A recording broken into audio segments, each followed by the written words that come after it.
आप सभी का स्वागत है हिंदी नोवेल स्टोरी एक्सप्लेनर में। यहाँ पर हर एक स्टोरी आपको मैजिक, सिस्टम, रोमांस की एक जादुई सफर पे ले जाएगी। इस स्टोरी का सारा चरित्र, स्थान, घटना सब कुछ काल्पनिक है। इसे वास्तविकता से जोड़ने का प्रयास ना करें। चलिए स्टोरी की तरफ आगे बढ़ते हैं। अध्याय 551 टकराना। इसी समय निजी कमरे का दरवाजा बाहर से लात मारकर खोला गया। इस जोरदार गर्जना से निजी कक्ष में मौजूद सभी लोग चौंक गए और सभी ने निजी कक्ष के दरवाजे की ओर देखा। मैंने देखा कि काले वस्त्र पहने कुछ आकृतियां निजी कक्ष के बाहर खड़ी थीं और वे सीधे अंदर चली गईं। ये लोग इस KTV के कर्मचारी नहीं बल्कि अंगरक्षक जैसे किरदार सीधे अंदर घुस आए। उनकी आंखों में अतुलनीय अहंकार और उग्रता थी और वे भयंकर लग रहे थे। अगले ही क्षण एक मोटा अधेड़ उम्र का आदमी जो सूट और बड़ी सोने की चेन पहने हुए था धीरे धीरे अंदर आया। आप क्या करने जा रहे हैं? लानत है! आप कौन हैं? आप क्या करना चाहते हैं? इस समय रोहित मेहता, करण सिंह, अरविंद पटेल और अन्य लोगों के चेहरों पर भय के भाव थे। वे सभी अंदर घुसते लोगों से डरे हुए थे। डांग भी खड़े हो गए और एक दूसरे का सामना करते हुए सदमे में थे। अंदर घुसे कुछ लोगों ने कहा।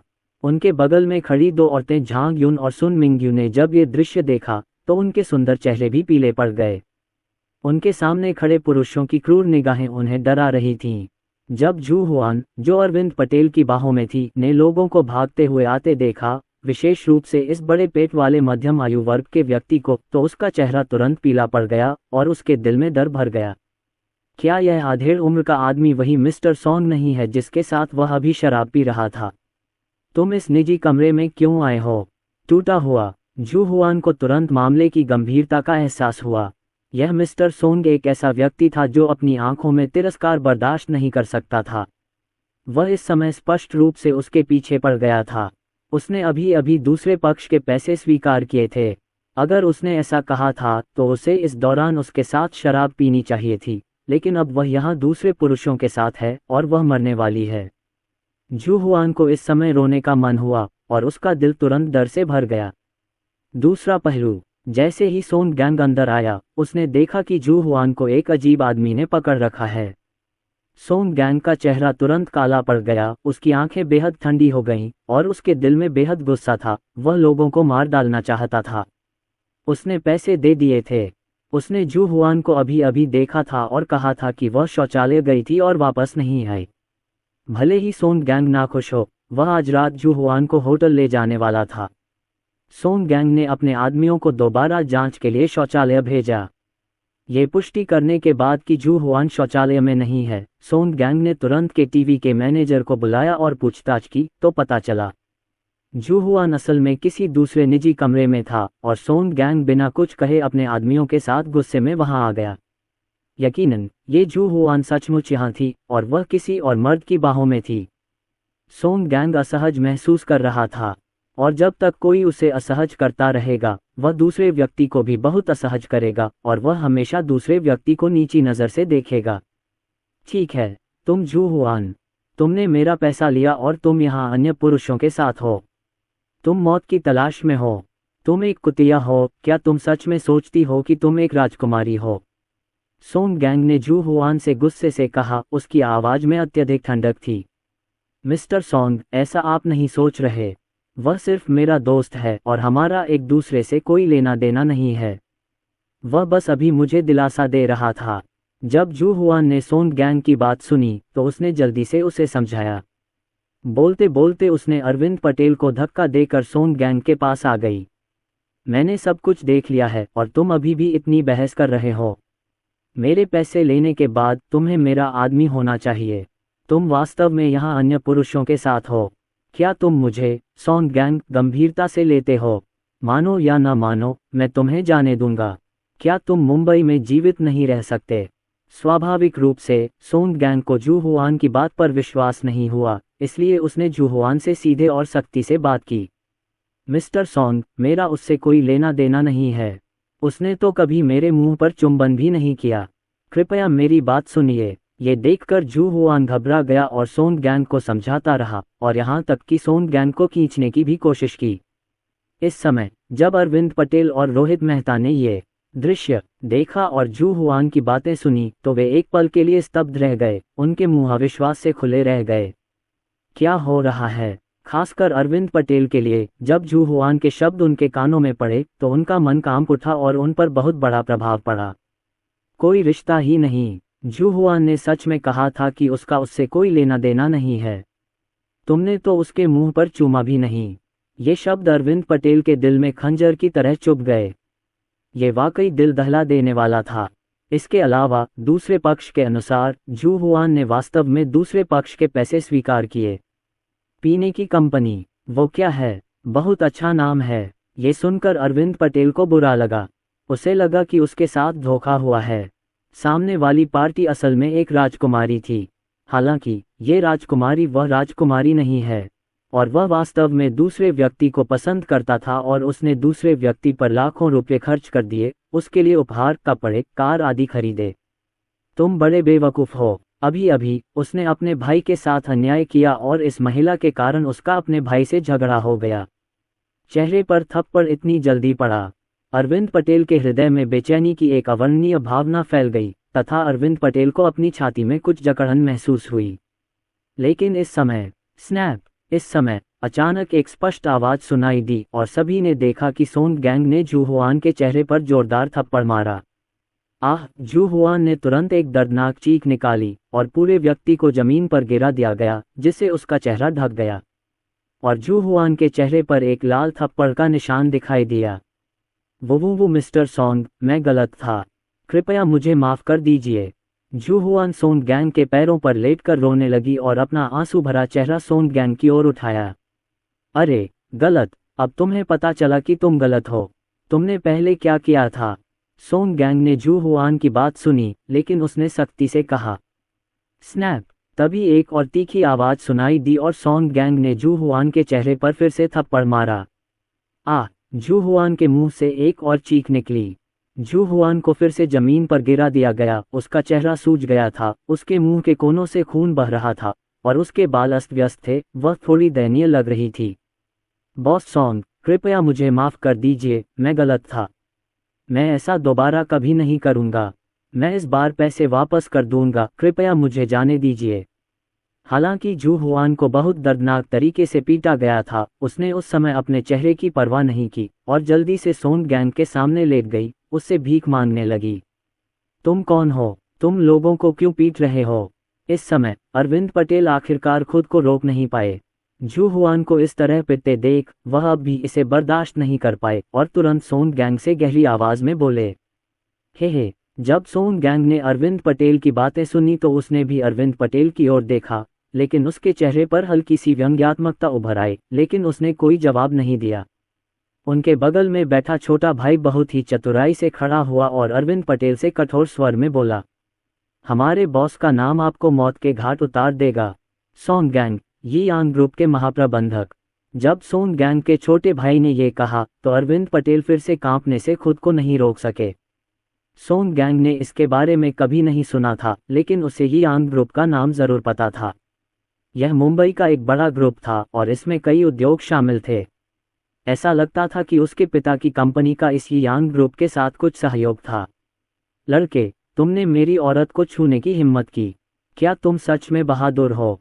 इस समय सोंग गैंग ने अरविंद पटेल को ठंडे नजरों से देखा और उनसे सख्ती से कहा। फिर सोंग गैंग ने अपने पीछे खड़े आदमियों से गहरी आवाज में कहा, इस लड़के को मार डालो। जहां तक इन दो महिलाओं की बात है, वे साथ हैं, है ना? वे बहुत अच्छी लग रही हैं। उन्हें बाद में मेरे साथ ले आना। सोंग गैंग ने अनजाने में देखा कि उसके बगल में दो सुंदरियां बैठी थीं। वे दोनों ही रूप रंग में बहुत सुंदर थीं और जू हुआन से ज्यादा बुरी नहीं थीं। सोंग गैंग के मन में तुरंत कुछ विचार आए और उसे झांग युन और सुन मिंग्यू का ख्याल आया। जब झांग युन और सुन मिंग्यू ने सुना कि सोंग गैंग ने क्या कहा तो उनके चेहरे तुरंत बदल गए और उनकी आंखों में डर का भाव आ गया। हाँ, सोंग गैंग के आदमियों ने सीधे जवाब दिया और फिर अरविंद पटेल की ओर उग्र दृष्टि से देखा। अरविंद पटेल की ओर जाने के लिए तैयार। तुम क्या करने जा रहे हो? खिलवाड़ मत करो। अरविंद पटेल का चेहरा तुरंत बदल गया और वह डर गया। क्या दूसरा पक्ष उस पर हमला करने वाला था? अरविंद पटेल ने आश्चर्य से कहा। लेकिन सोन गैंग के लोग बिल्कुल भी विनम्र नहीं थे और सीधे आगे बढ़ गए। टकराना। किसी ने सीधे अरविंद पटेल के चेहरे पर मुक्का मारा। अरविंद पटेल ने विरोध करना चाहा, लेकिन उनके बगल में खड़े एक अन्य व्यक्ति ने एक और मुक्का मारा और उसी समय अन्य लोगों ने भी लात घूंसों से हमला किया। अरविंद पटेल की 2 मुट्ठियां 4 हाथों के सामने कुछ भी नहीं थीं और उन्हें इतनी बुरी तरह पीटा गया कि वे सुअर की तरह चिल्लाने लगे। रुकना। उनके बगल में खड़े रोहित मेहता और करण सिंह ने अपने भाई अरविंद पटेल को पिटते देखा और वे शांत नहीं बैठ सके और सोन गैंग के आदमियों से लड़ने के लिए उठ खड़े हुए। हालांकि दूसरे पक्ष में बहुत से लोग थे और वे सभी प्रशिक्षित थे, इसलिए वे दूसरे पक्ष के विरोधी कैसे हो सकते थे। उसे पीट पीट कर मार डालो। धिक्कार है, तुमने हमारे बॉस की औरत को चुराने की हिम्मत की, तुम मौत की तलाश में हो। वहां अफरा तफरी मच गई। रोहित मेहता और करण सिंह भी पिटाई की श्रेणी में शामिल हो गए और उनके चेहरे पर तुरंत चोटें आ गईं। पर्याप्त। लेकिन इस समय एक आवाज अचानक पूरे निजी कमरे में गूंज उठी। ध्वनि ने स्पीकर पर संगीत और अरविंद पटेल की चीखों को भी डुबो दिया, जिसने सभी को चौंका दिया और यहां तक कि सोन गैंग के आदमी भी इस क्षण रुक गए। सबने आवाज की ओर देखा तो पता चला कि बगल में कोने में आदित्य वर्मा खड़ा था। आदित्य वर्मा जाने ही वाले थे, लेकिन उन्हें उम्मीद नहीं थी कि उनके जाने से पहले ही कुछ घटित हो जाएगा। आदित्य वर्मा चुपचाप तमाशा देख रहा था। वह बीच में नहीं पड़ना चाहता था, लेकिन जब उसने रोहित मेहता और करण सिंह को पिटते और चीखते चिल्लाते देखा तो उससे रहा नहीं गया। लड़के, क्या तुम दोनों एक साथ पिटना चाहते हो? सोन गैंग ने आदित्य वर्मा को ठंडी निगाहों से देखा और ठंडे स्वर में कहा, और उसके अगल बगल खड़े लोगों ने भी आदित्य वर्मा को अमित चेहरे से देखा। सोन गैंग, है ना? वे दोनों मेरे भाई हैं, उन्हें जाने दो। आदित्य वर्मा ने सोन गैंग से उदासीनता से कहा, लेकिन उन्होंने कहा 2, 3 नहीं, और उनका लहजा आदेश जैसा था जिसमें कोई संदेह नहीं था। आदित्य वर्मा की बातें सुनकर सोन गैंग का चेहरा अचानक उदास हो गया, लेकिन वह फिर हंस पड़ा। वह सामने वाले आदमी को नहीं जानता था और वह कोई ताकतवर इंसान भी नहीं लग रहा था। उसने उससे इस तरह बात की थी। सोन गैंग का चेहरा तुरंत काला पड़ गया और उसने फिर से आदित्य वर्मा को ठंडी निगाहों से देखा और तीखे शब्द कहे, तुम कौन हो? मुझसे इस लहजे में बात करने की तुम्हारी हिम्मत कैसे हुई? क्या तुम्हें यकीन है कि मैं तुम्हें भी बर्बाद कर दूंगा? जब आदित्य वर्मा ने यह सुना तो वह तुरंत तिरस्कारपूर्वक हंस पड़े। मैं ऐसा व्यक्ति हूं जिसके साथ तुम खिलवाड़ नहीं कर सकते, बस कोशिश करो। आदित्य वर्मा ने हल्के से कहा। उसकी आवाज वास्तव में निस्संदेह आत्मविश्वास से भरी थी और उसकी आंखें घृणा से भरी थीं, जैसे कि उसने सोन गैंग और अन्य लोगों को अपनी नज़रों में बिल्कुल भी नहीं लिया था। जब सोन गैंग ने आदित्य वर्मा की बातें सुनी तो उसका चेहरा तुरंत असामान्य रूप से ठंडा हो गया और उसने फिर से उपहास किया और आदित्य वर्मा से बेहद अहंकार से कहा, मुंबई में ऐसे बहुत कम लोग हैं जिन्हें मैं नाराज न कर सकूं। तुम कौन हो? अगले ही पल सोन गैंग ने सीधे अपने आदमियों से कहा, चलो पहले उसे नष्ट करो। हाँ, जब उन अधीनस्थों ने सोन गैंग की बातें सुनी तो उन्होंने तुरंत प्रतिक्रिया दी। अगले ही पल ये लोग पुनः आदित्य वर्मा की ओर दौड़ पड़े। हालांकि तभी उनमें से कुछ आदित्य वर्मा के सामने आ गए। आदित्य वर्मा के मुंह के कोने पर एक ठंडी मुस्कान उभर आई। इसके तुरंत बाद आदित्य वर्मा वहां से चले गए, घंटी की तरह अचल, बिजली की तरह गतिशील। आदित्य वर्मा ने एक क्षण लिया। उनकी गति इतनी तेज थी कि कई लोगों को सिर्फ आदित्य वर्मा का फिगर ही दिखाई दिया। तब बैंग बैंग बैंग इस स्थान पर अचानक धीमी आवाजों की एक श्रृंखला गूंजने लगी। आकृतियां सभी दिशाओं में उड़ीं और फिर सीधे निजी कमरे की दीवार से टकराईं। आह आह! अचानक इन लोगों की चीखें फिर से आने लगीं। पलक झपकते ही सोन गैंग के सभी अधीनस्थ दर्द से कराहते हुए जमीन पर लेट गए। ये कैसे संभव है? सोन गैंग ने आंखें चौड़ी की और सामने के दृश्य को स्तब्ध होकर देखा। उसके ये आदमी सभी पेशेवर अंगरक्षक और शीर्षस्थ स्वामी थे, लेकिन उसने ये भी ठीक से नहीं देखा कि दूसरे पक्ष ने क्या कार्रवाई की। उसके लिए यह अविश्वसनीय था कि उसके इन आदमियों को नीचे गिरा दिया गया। कुछ ही दूरी पर झांग युन और सुन मिंगयू के सुंदर चेहरे आश्चर्य से भरे हुए थे, और आदित्य वर्मा ने इन लोगों को गिराने के बाद सामने सोन गैंग की ओर देखा। उसकी आंखों में ठंडक का भाव था, लेकिन जब सोन गैंग ने आदित्य वर्मा की आंखें देखीं तो वह अचानक फिर से चौंक गया। उसने देखा कि आदित्य वर्मा धीरे धीरे उसकी ओर आ रहा है।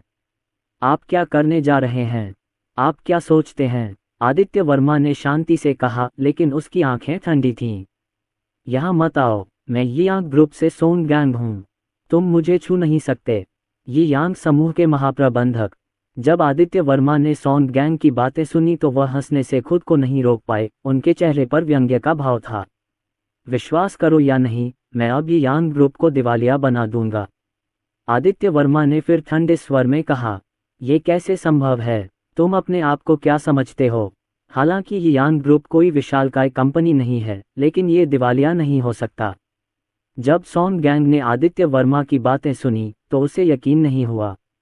उसने गर्व से आदित्य वर्मा से कहा, उसे लगा कि सामने वाला बस झांसा दे रहा है। ऐसी स्थिति में जैसा आप चाहें वैसा करें। जब आदित्य वर्मा ने सोंग गैंग की बातें सुनी तो उसके मुंह के कोने पर फिर से एक व्यंग्यात्मक भाव उभर आया और उसने हल्के से कहा, मानो दूसरे पक्ष को मौत की सजा सुना रहा हो। अगले ही पल आदित्य वर्मा ने अपना मोबाइल फोन निकाला और कॉल किया। जल्द ही फोन से प्रिया नायर की आवाज आई, बॉस, आप अभी तक वापस क्यों नहीं आए? क्या आपको मेरी याद आती है? क्या आप मुझे फोन करना चाहते हैं? प्रिया नायर की बातें सुनकर आदित्य वर्मा का मूड एकदम से अच्छा हो गया। तुरंत आदित्य वर्मा ने प्रिया नायर से कहा, जरूर, मैं आना चाहता हूँ, मैं जल्द ही वापस आऊँगा। लेकिन अभी मुझे कुछ ज़रूरी काम है। यह क्या है? फोन के दूसरी ओर प्रिया नायर ने सीधे पूछा, क्या ये यांग ग्रुप को पता है? मैं चाहता हूँ कि यह तुरंत दिवालिया हो जाए। आदित्य वर्मा ने तुरंत फिर कहा। उन्हें प्रिया नायर की कार्यकुशलता पर पूरा विश्वास था और उससे भी ज्यादा कोलकाता के बिरला समूह की शक्ति पर, जो कि एक छोटा सा ये यांग समूह है। मैंने इसके बारे में नहीं सुना। कितना छोटा समूह? क्या मैंने आपको नाराज कर दिया? चिंता मत करो बॉस, मुझे बस कुछ मिनट दो। प्रिया नायर ने आदित्य वर्मा की बात सुनी और तुरंत दोबारा कहा, लेकिन उनकी आवाज में पूरा आत्मविश्वास था। ठीक है। आदित्य वर्मा ने सिर हिलाया और सीधे फोन काट दिया। आदित्य वर्मा को अपनी गर्लफ्रेंड और सेक्रेटरी प्रिया नायर पर भी पूरा भरोसा था।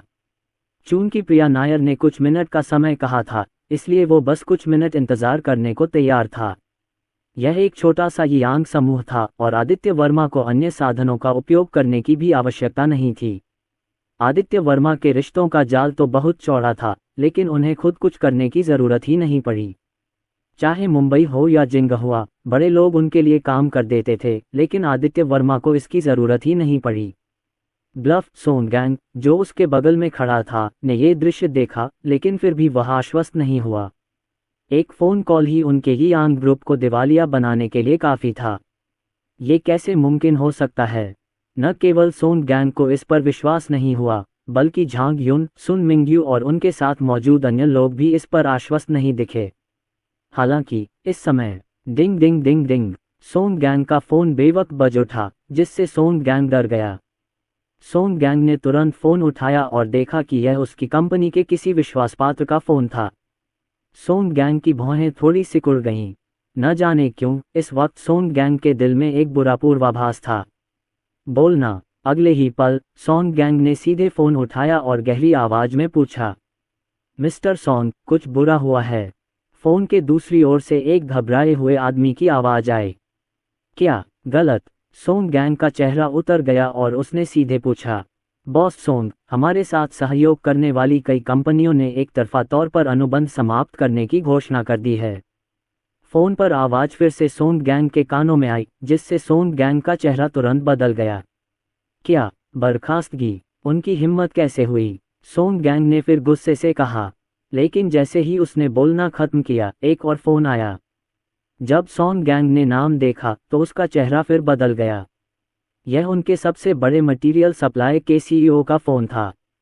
सोंग गैंग ने अपने विश्वासपात्र का फोन सीधे काट दिया और फिर फोन उठाया। फोन पर आए शब्दों से सोंग गैंग को खून की उल्टी करने का मन करने लगा। क्या बॉस ली, आप भी अनुबंध समाप्त करना चाहते हैं? ये कैसे हो सकता है? ऐसा क्यों? सोंग गैंग ने जल्दी से फिर पूछा। माफ करना बॉस सोंग, ये बात आपको खुद क्यों पता होनी चाहिए? दूसरे पक्ष ने एक शब्द कहा और फिर फोन काट दिया। सोंग गैंग का चेहरा पीला पड़ गया और उसका सिर भिनभिना रहा था। उसे समझ ही नहीं आ रहा था कि क्या हो रहा है। वह बुरी तरह स्तब्ध था। हालांकि इससे पहले कि वह होश में आ पाता, एक और कॉल आ गई। मिस्टर सोंग, ये बुरा है। निवेशक ने पूंजी वापस ले ली है। एक और बुरी खबर ने सोंग गैंग को और भी बुरा महसूस कराया। मिस्टर सोंग, हमारी पूंजी श्रृंखला टूट गई है। मिस्टर सोंग, सोंग गैंग, तुम किसी और को भी नाराज कर सकते हो, लेकिन तुम्हें गलत व्यक्ति को नाराज करना होगा। तुम्हारा ये यांग ग्रुप खत्म होने वाला है। जल्द ही सोंग गैंग के मोबाइल फोन पर एक के बाद एक कई कॉल आने लगीं। बिना किसी अपवाद के सभी बुरी खबरें थीं। हर कॉल सोंग गैंग के दिल में चाकू की तरह चुभ रही थी। गलत व्यक्ति को उकसाया। सोंग गैंग का सिर चकरा गया था और वह वास्तव में नहीं जानता था कि उसने किसे नाराज किया है, लेकिन यह निश्चित है कि उसका ये यांग समूह खत्म होने वाला है। नहीं, ये भी कहा जा सकता है कि यह खत्म हो गया है। ऐसा क्यों हो रहा है? ये कौन है? बाद में सोंग गैंग को पता नहीं कितने फोन आए, लेकिन सोंग गैंग पहले ही जवाब देने में असमर्थ था। उसका चेहरा बेहद पीला पड़ गया था, उसकी आंखें सुस्त थीं और वह खोई हुई आवाज में चिल्ला रहा था, मुझे कुछ नहीं पता कि क्या हुआ। लेकिन सोंग गैंग को फोन पर कही गई बातों से पता चल गया कि उसने किसी ऐसे व्यक्ति को नाराज कर दिया है जिसे उसे नाराज नहीं करना चाहिए था। आप किसके बारे में बात कर रहे हैं? लेकिन इस समय उसके सामने से एक आवाज फिर से सोंग गैंग के कानों में आई। क्या यह आप है? सोंग गैंग ने अपनी आंखें चौड़ी कर लीं और सामने खड़े युवक को भयभीत दृष्टि से देखने लगा। आप कौन हैं? सोंग गैंग ने आश्चर्य में आदित्य वर्मा से कहा। उसका दिल अविश्वसनीय अविश्वास और सदमे से भर गया था। क्या दूसरे पक्ष के एक फोन कॉल ने वास्तव में उनके ही यांग समूह को गिरा दिया? दूसरा पक्ष कौन है? ये तरीका उसके लिए बहुत चौंकाने वाला है। सोंग गैंग की बातें सुनकर आदित्य वर्मा फिर से हंसने से खुद को नहीं रोक पाए और हल्के से बोले, क्या मैंने अभी यही नहीं कहा? आप किसी को अपमानित नहीं कर सकते। बिरला ग्रुप, कोलकाता। आदित्य वर्मा ने फिर हल्के से कहा। शायद सोंग गैंग को आंखें बंद करके मरने देने के लिए उसने अपना नाम बताया। शान बिरला ग्रुप, कोलकाता। क्या आप आदित्य वर्मा हैं, बिरला ग्रुप कोलकाता के चेयरमैन? आदित्य वर्मा की बातें सुनकर सोंग गैंग फिर से चौंक गया। बेशक उसे कोलकाता के बिरला ग्रुप के बारे में पता था, जो मुख्य भूमि पर एक विशाल कंपनी थी। इसके अलावा सोंग गैंग को कुछ समय पहले ही कोलकाता के बिरला ग्रुप के बारे में एक चौंकाने वाली खबर पता चली थी। दूसरी तरफ के चेयरमैन मुंबई में रहने वाले एक भारतीय लग रहे थे, जिनका नाम आदित्य वर्मा था। सोंग गैंग चौंक गया और आश्चर्य से बोला, क्या हुआ? यह असली बॉस है। कोई आश्चर्य नहीं कि दूसरे पक्ष के फोन कॉल से उसका यांग ग्रुप दिवालिया हो सकता है। ये सचमुच संभव है। ये सही है। आदित्य वर्मा ने हल्के से सिर हिलाया। मिस्टर आदित्य, मैं गलत था। कृपया मुझे जाने दीजिए। आदित्य वर्मा की बातें सुनकर सोंग गैंग ने आदित्य वर्मा से फिर कहा, मैंने तुम्हें बस एक मौका दिया, अब बहुत देर हो चुकी है। आदित्य वर्मा ने फिर सीधे कहा। जैसे ही आदित्य वर्मा की आवाज धीमी हुई, सोंग गैंग को लगा कि उसके पैर कमजोर पड़ गए हैं। अगले ही पल सोंग गैंग सचमुच जमीन पर बैठ गया। आदित्य वर्मा के शब्दों ने उन्हें सीधे परिणाम की ओर इशारा कर दिया। मिस्टर आदित्य, कृपया मुझे छोड़ दीजिए। मैं सचमुच गलत था। सोंग गैंग ने फिर भी हार नहीं मानी और आदित्य वर्मा से विनती की, तथा वास्तव में पुनः आदित्य वर्मा के सामने घुटने टेक दिए। चले जाओ, आदित्य वर्मा ने फिर ठंडे स्वर में सोंग गैंग से कहा। श्री आदित्य, सोंग गैंग फिर चिल्लाया, चले जाओ। ये दृश्य देखकर आदित्य वर्मा ने फिर भी सीधे और सख्त स्वर में कहा, और सोंग गैंग की ओर देखती उसकी नजरें बेहद तेज हो गईं। सोंग गैंग पर हमला न करना पहले से ही आदित्य वर्मा की दया थी। सोंग गैंग ने अपना सिर उठाया, लेकिन आदित्य वर्मा की ठंडी आंखें देखीं और अपने दिल में डर का एहसास होने से खुद को नहीं रोक सका। मैं बाहर निकलूंगा, मैं अभी बाहर निकलूंगा। सोंग गैंग तुरंत चौंक गया और बाहर लुढ़क गया। जल्द ही सोंग गैंग के वे लोग जिन्हें आदित्य वर्मा ने अभी अभी जमीन पर गिराया था, उन्होंने देखा कि उनका बॉस सोंग गैंग भाग गया है और तुरंत जमीन से उठे और जल्दी से यहां से चले गए।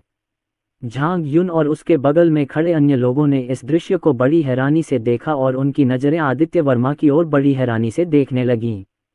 वह बिरला समूह, कोलकाता के अध्यक्ष हैं। झांग युन ने अपनी खूबसूरत आंखें चौड़ी कर लीं और उसका दिल चरम पर पहुंच गया। जहां तक उसके बगल में बैठे सुन मिंग्यू का सवाल है, तो वह सांस लेने से खुद को रोक नहीं सका। भाई हाओ, यह आप ही होंगे। सौभाग्य से भाई हाओ ने कार्रवाई की, अन्यथा मुझे डर है कि ये दुखद होता। रोहित मेहता और करण सिंह ने तुरंत आदित्य वर्मा से फिर कहा। उनमें से एक की आंख सूजी हुई थी और दूसरे के मुंह से खून बह रहा था।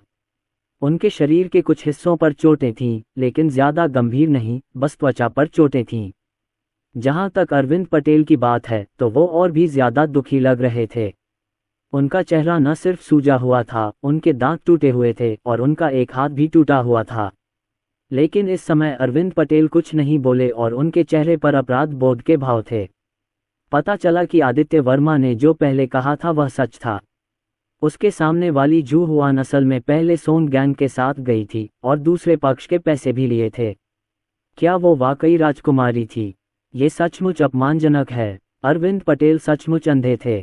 उन्होंने दूसरी पार्टी पर लाखों रुपए खर्च कर दिए। ये समुद्र की रानी है। अरविंद पटेल तो मूर्ख है। उसने जू हुआन की बात पर यकीन कर लिया और मान लिया कि आदित्य वर्मा ने उसके साथ छेड़छाड़ की है, इसलिए वो अपने अच्छे भाई के खिलाफ हो गया। उसने आदित्य वर्मा के साथ अन्याय किया। आदित्य वर्मा ये सब अपने भले के लिए कर रहा था। इस समय अरविंद पटेल के मन में आदित्य वर्मा के प्रति अत्यंत खेद और ग्लानि थी। इसके अलावा आदित्य वर्मा ने अभी जो कहा उससे ये सुनना मुश्किल नहीं है कि आदित्य वर्मा वास्तव में उन्हें भाई के रूप में नहीं पहचानते हैं। आदित्य वर्मा ने सिर्फ इतना कहा कि वे दोनों मेरे भाई हैं, तीन नहीं, जिससे स्पष्ट रूप से वह अरविंद पटेल नहीं हैं।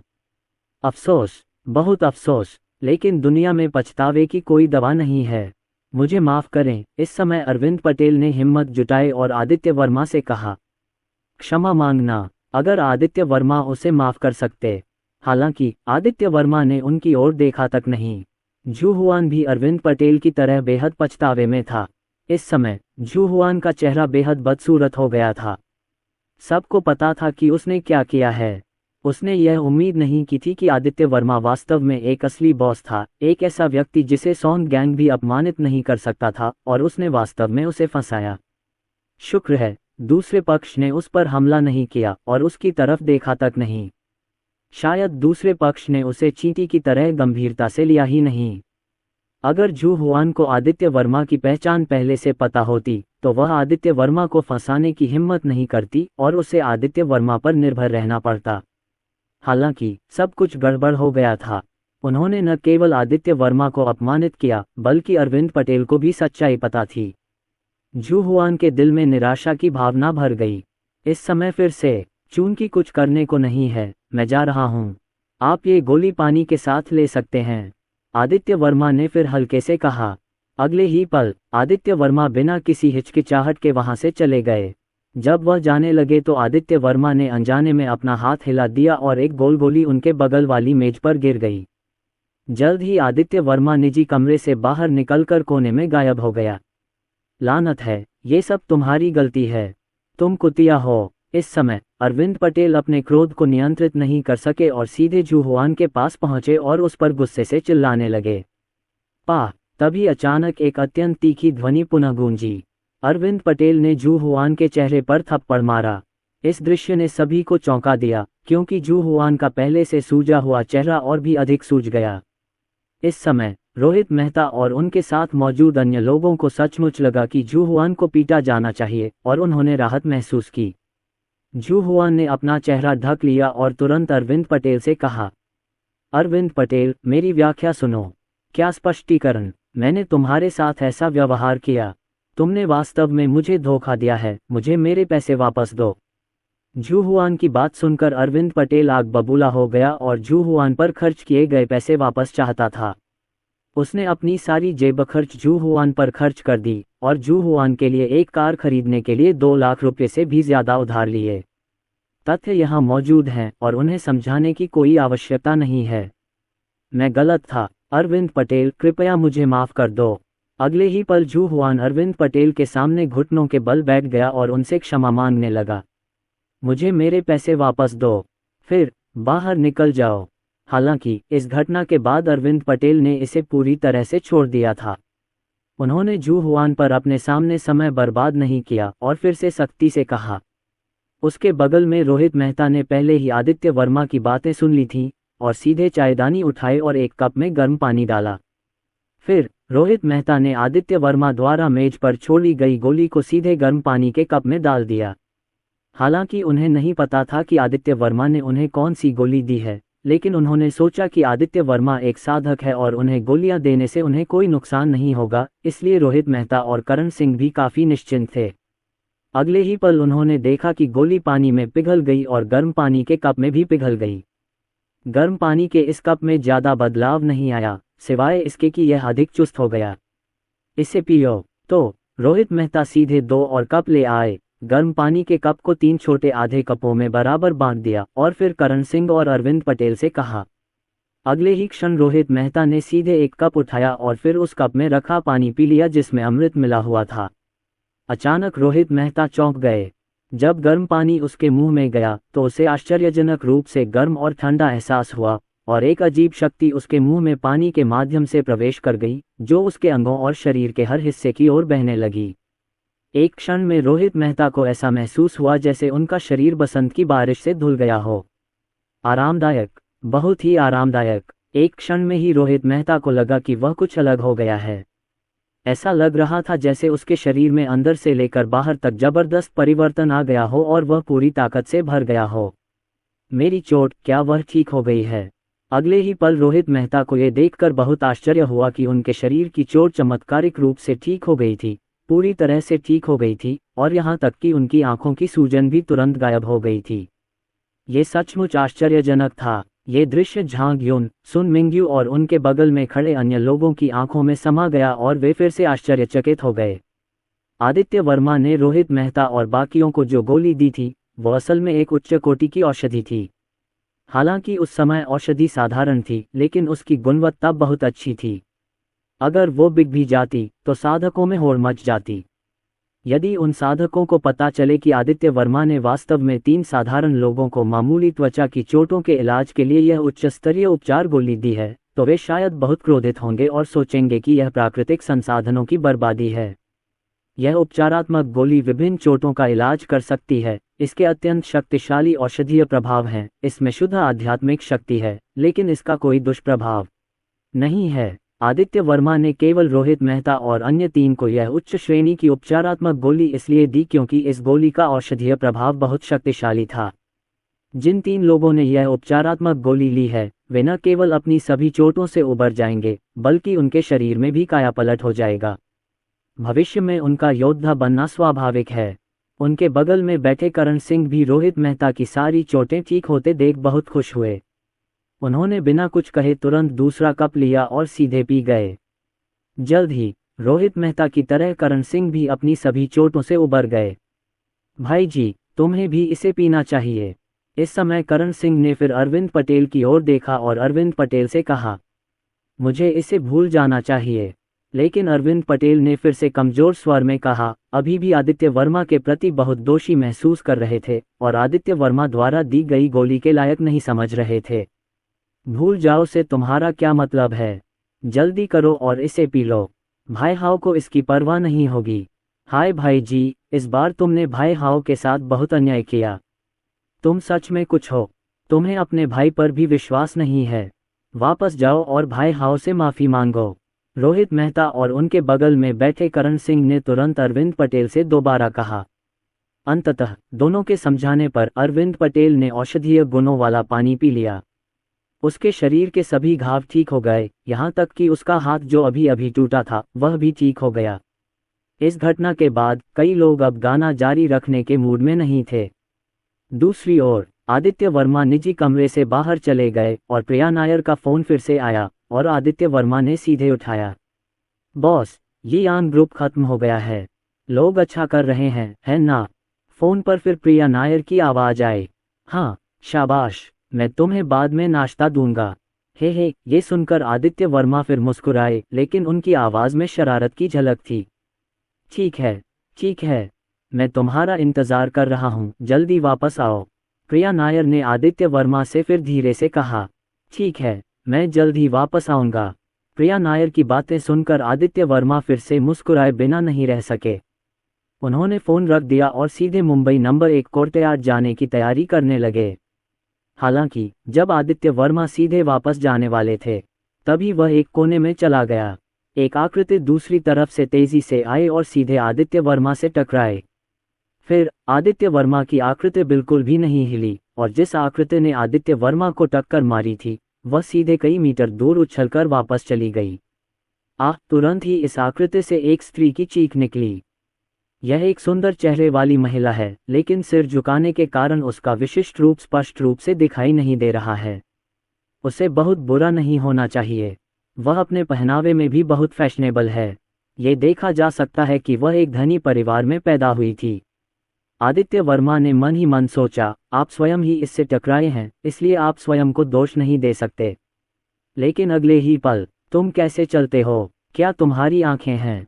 सच में बहुत दर्द होता है। उस महिला ने इस समय आदित्य वर्मा से सीधे बात की, गुस्से से भरी नजरों से, और बात करते हुए अपनी छाती को रगड़ती रही। जब आदित्य वर्मा ने दूसरे पक्ष की बातें सुनी तो उनका चेहरा तुरंत थोड़ा ठंडा हो गया। मैं कैसे चलूं? ये तो वो बदमाश है जिसने सबसे पहले शिकायत की थी। वो ठीक ठाक चल रहा था, तभी सामने वाला उससे टकरा गया। आदित्य वर्मा तो अवाक रह गए। मुझे समझ नहीं आ रहा कि ये औरत क्या कर रही है। इतनी तेज क्यों भाग रही है? क्या इसके परिवार में कोई फिर मरने वाला है? अगले ही पल आदित्य वर्मा ने देखा कि महिला ने अपना सिर उठाया और दुखी चेहरे से उसकी ओर देखा। आदित्य वर्मा ने स्वाभाविक रूप से महिला की शक्ल स्पष्ट रूप से देख ली। तुरंत ही महिला दंग रह गई और आदित्य वर्मा भी दंग रह गए। मैं खुद इस महिला को जानता हूँ। मुझे याद है अस्पताल में जब मैं बुजुर्ग लिन को बचा रहा था तो यह महिला भी मुझसे टकरा गई थी, लेकिन उस समय मुझे इसकी कोई परवाह नहीं थी। क्या यही भाग्य है? ये लड़की सचमुच उससे फिर टकरा गई। क्या उसने खुद को संभाला और उसे मारा? इसके अलावा इस महिला के सुंदर चेहरे पर आंसू थे, मानो वह रो रही हो। क्या ये वही नहीं है जो मार खाते समय रोया था? क्या यह आप है? इस समय महिला ने भी आदित्य वर्मा की उपस्थिति को स्पष्ट रूप से देखा और उसकी आंखें अविश्वास से भर गईं और उसने चुपचाप आदित्य वर्मा से कहा। लिन यानरान ने आदित्य वर्मलाई को भी पहचान लिया, क्योंकि पिछली टक्कर ने उस पर गहरा प्रभाव छोड़ा था, और लिन यानरान को बाद में पता चला कि वह वही व्यक्ति था जिससे वह टकराई थी, जिसने उसके दादा को बचाया था। अप्रत्याशित रूप से मैं फिर से इस आदमी से टकरा गया। कैसा संयोग है? क्या ये सिर्फ मैं ही नहीं हूँ? तुम इतनी तेज क्यों दौड़ रहे हो? क्या तुम ठीक हो? आदित्य वर्मा ने शांत भाव से कहा, एक साधु होने के नाते उनकी शारीरिक शक्ति असामान्य है। यह महिला शायद थोड़ी अभिभूत हो गई होगी। ऐसा नहीं है कि उसे अंदरूनी चोटें लगी हों। जरूर कुछ गड़बड़ है। वो मेरा भाई मरने वाला है। वो अचानक जब महिला ने आदित्य वर्मा की बातें सुनी तो वह चीख पड़ी और फिर से रोने लगी। बोलते बोलते उसकी आवाज़ बंद हो गई और वह तेजी से उठ खड़ी हुई। हालांकि जैसे ही लिन यानरान खड़ी हुई उसे अचानक चक्कर आने लगा। मुझे तो बहुत चक्कर आ रहा है। लिन यानरान ने एक हाथ से अपना माथा पकड़ रखा था, लेकिन उसका शरीर खड़ा नहीं हो पा रहा था और नीचे गिरने वाला था। जब आदित्य वर्मा ने लिन यानरान की बातें सुनी तो उनके चेहरे पर एक गहरी रेखा उभर आई। पता चला कि परिवार में किसी को सचमुच डकार आने वाली है ना? कोई आश्चर्य नहीं कि वह इतना घबराया हुआ लग रहा था। हालांकि वह अवाक था, लेकिन अपने सामने खड़ी महिला को देखकर ऐसा लग रहा था कि वह फिर से गिरने वाला है, लेकिन स्वाभाविक रूप से आदित्य वर्मा के लिए सिर्फ देखते रहना असंभव था। आदित्य वर्मा एक कदम में लिन यानरान के पास आए और सीधे लिन यानरान की कमर को गले लगा लिया, जिससे लिन यानरान नीचे गिरने से बच गई। धन्यवाद, मुझे बहुत चक्कर आ रहा है। लिन यानरान को आदित्य वर्मा ने गले लगा लिया और उसके सुंदर चेहरे पर लाली छा गई। उसे पहले कभी किसी लड़के ने इस तरह गले नहीं लगाया था, लेकिन वह ये भी जानती थी कि अगर वह न होता तो शायद वह फिर से गिर पड़ती।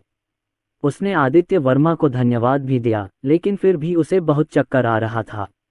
यह शायद मामूली चोट है, आदित्य वर्मा ने धीरे से कहा।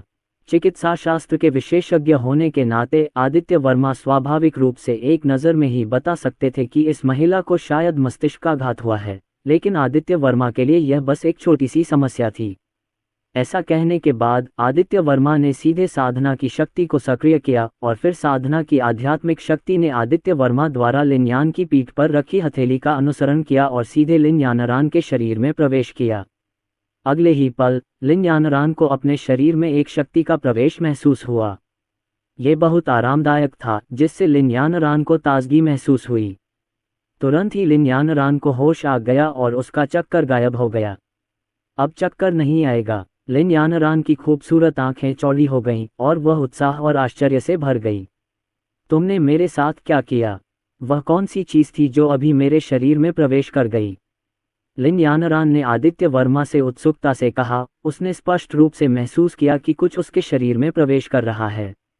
हाँ, बस थोड़ी सी आध्यात्मिक शक्ति।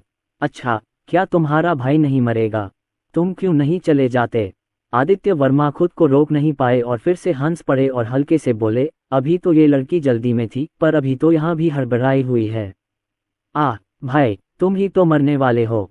मेरा भाई नहीं मरेगा, वह हरगिज नहीं मरेगा। आदित्य वर्मा की बातें सुनकर लिन यानरान फिर से चिल्लाए और दुखी भाव से आदित्य वर्मा को घूरने लगी। आदित्य वर्मा अवाक थे, उनके चेहरे पर उदासी छाई हुई थी। आपने खुद ही कहा, क्या इसका कोई मतलब नहीं है? आदित्य वर्मा ने तुरंत गहरी आवाज में कहा, मैं बस नासमझी कर रहा हूँ। क्या हुआ? अरे, मेरा भाई मरने वाला है। अप्रत्याशित रूप से येली यानरान ने सीधे और आत्मविश्वास से कहा, फिर से रोना शुरू कर दिया। आदित्य वर्मा की बांह से अलग हो गया और फिर से केटीवी के बाहर की ओर भाग गया। हे, ये दृश्य देखकर आदित्य वर्मा खुद को रोक नहीं पाए और फिर से अपना सिर हिलाया, हल्के से मुस्कुराए और महिला से बहस किए बिना सीधे बाहर चले गए। हालांकि यह अगले ही पल था। जो महिला ज्यादा दूर तक नहीं भागी थी, वह वास्तव में वापस लौट आई। क्या हो रहा है? आदित्य वर्मा खुद को रोक नहीं पाए और फिर से भौहें चढ़ा लीं। उन्हें लगा जैसे कोई मुसीबत आने वाली है। मैंने देखा कि यह महिला पुनः सीधे आदित्य वर्मा के पास आ रही है। आपने अभी कहा कि यह आध्यात्मिक शक्ति थी। क्या आप भी साधु हैं? लिन यानरान ने सीधे आदित्य वर्मा से कहा। बाहर भागते हुए उसे अचानक याद आया कि आदित्य वर्मा ने क्या कहा था। ठीक है, क्या कोई समस्या है क्या? आदित्य वर्मा ने हल्के से कहा। आदित्य वर्मा का जवाब सुनकर लिन यानरान की खूबसूरत आंखें अचानक फिर से चमक उठीं, लेकिन ये सोचकर कि आदित्य वर्मा ने अपने दादा को बचा लिया है, उसने तुरंत आदित्य वर्मा से दोबारा पूछा, क्या आप चिकित्सा में अच्छे हैं? तुम्हें ये भी पता है? आदित्य वर्मा आश्चर्यचकित थे। ये बहुत बढ़िया है, मेरे साथ आओ। आदित्य वर्मा की बातें सुनकर लिन यानरान अचानक उत्साहित हो गई और फिर उसने आदित्य वर्मा को खींच लिया और बाहर चलने लगी। अरे, तुम क्या कर रहे हो? तुम कहाँ जा रहे हो? आदित्य वर्मा अवाक रह गए और गहरी आवाज में पूछा, कृपया मेरे भाई को बचाओ। केवल तुम ही मेरे भाई को बचा सकते हो। लिन यानरान ने अपनी खूबसूरत आंखों से आदित्य वर्मा को देखा और कहा। लिन यानरान के विचार में एकमात्र व्यक्ति जो उसके भाई को बचा सकता था, वह उसके सामने वाला व्यक्ति था जो एक भिक्षु था और उसके पास चिकित्सा कौशल था। इससे मेरा क्या लेना देना? मैं उसे क्यों बचाऊं? इस औरत को वाकई सही इंसान मिल गया है। अपने तरीकों से जब तक सामने वाले की सांस चल रही है, आदित्य वर्मा उसे जरूर बचा लेगा। हालांकि आदित्य वर्मा उसे बचाना नहीं चाहता। आदित्य वर्मा ने तुरंत शांत स्वर में कहा, उसकी आवाज में थोड़ी उदासीनता थी। इस दुनिया में लोग रोज पैदा होते हैं और रोज मरते हैं। अगर हर मरने वाले को खुद ही बचाना पड़े तो वह मरने तक व्यस्त रहेगा। क्या आप साधु नहीं हैं? क्या आपको चिकित्सा कौशल नहीं आता? आदित्य वर्मा की बातें सुनने के बाद लिन यानरान का सुंदर चेहरा अचानक फिर से बदल गया। ऐसा इसलिए है क्योंकि भिक्षुओं के पास मुझे बचाने के लिए चिकित्सा कौशल है। क्यों? हालांकि आदित्य वर्मा ने ठंडे स्वर में कहा। क्यों? आदित्य वर्मा के शब्दों ने लिन यानरान को भ्रमित कर दिया और वह थोड़ा असमंजस में पड़ गई। लेकिन मेरा भाई मर रहा है। तुम ऐसे क्यों हो? क्या मुझे बचाए बिना मर जाओगे? ओह! लिन यानरान घबरा गई और चुपचाप आदित्य वर्मा से बोली और फिर से रोने लगी। ये सही है, उसने उसे मरने तक बचाने से इनकार कर दिया। उसकी मौत का मुझसे क्या लेना देना? जब आदित्य वर्मा ने ये दृश्य देखा तो वह फिर से हंस पड़े। तुम ऐसा कैसे कर सकते हो? लिन यानरान रो पड़ी और आदित्य वर्मा की ओर इशारा किया। वह इतनी गुस्से में थी कि उसने अपनी छाती कसकर पकड़ ली और सांस लेना लगभग बंद हो गया।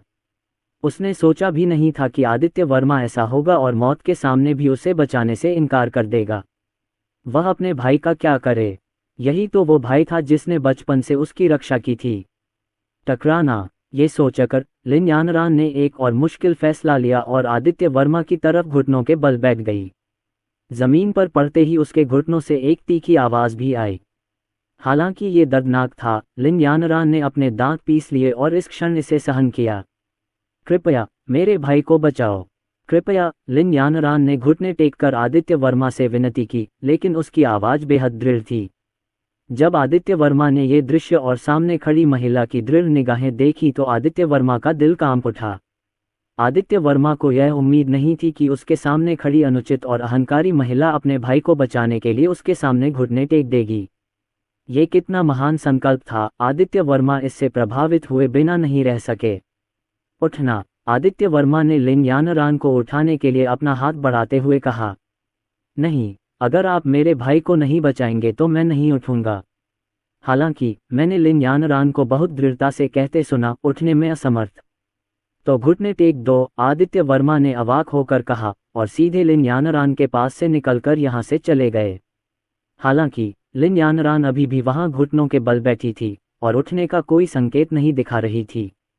कुआं, आदित्य वर्मा कुछ दूर तक नहीं गए, लेकिन अंततः खुद को रोक नहीं पाए और फिर से रुक गए और एक गहरी सांस ली। चलो चलें, अगर तुमने और समय बर्बाद किया तो तुम्हारा भाई सचमुच मर जाएगा, आदित्य वर्मा ने बिना पीछे देखे कहा। आखिरकार आदित्य वर्मा इसे और सहन नहीं कर सके और उन्होंने कार्रवाई करने की योजना बनाई।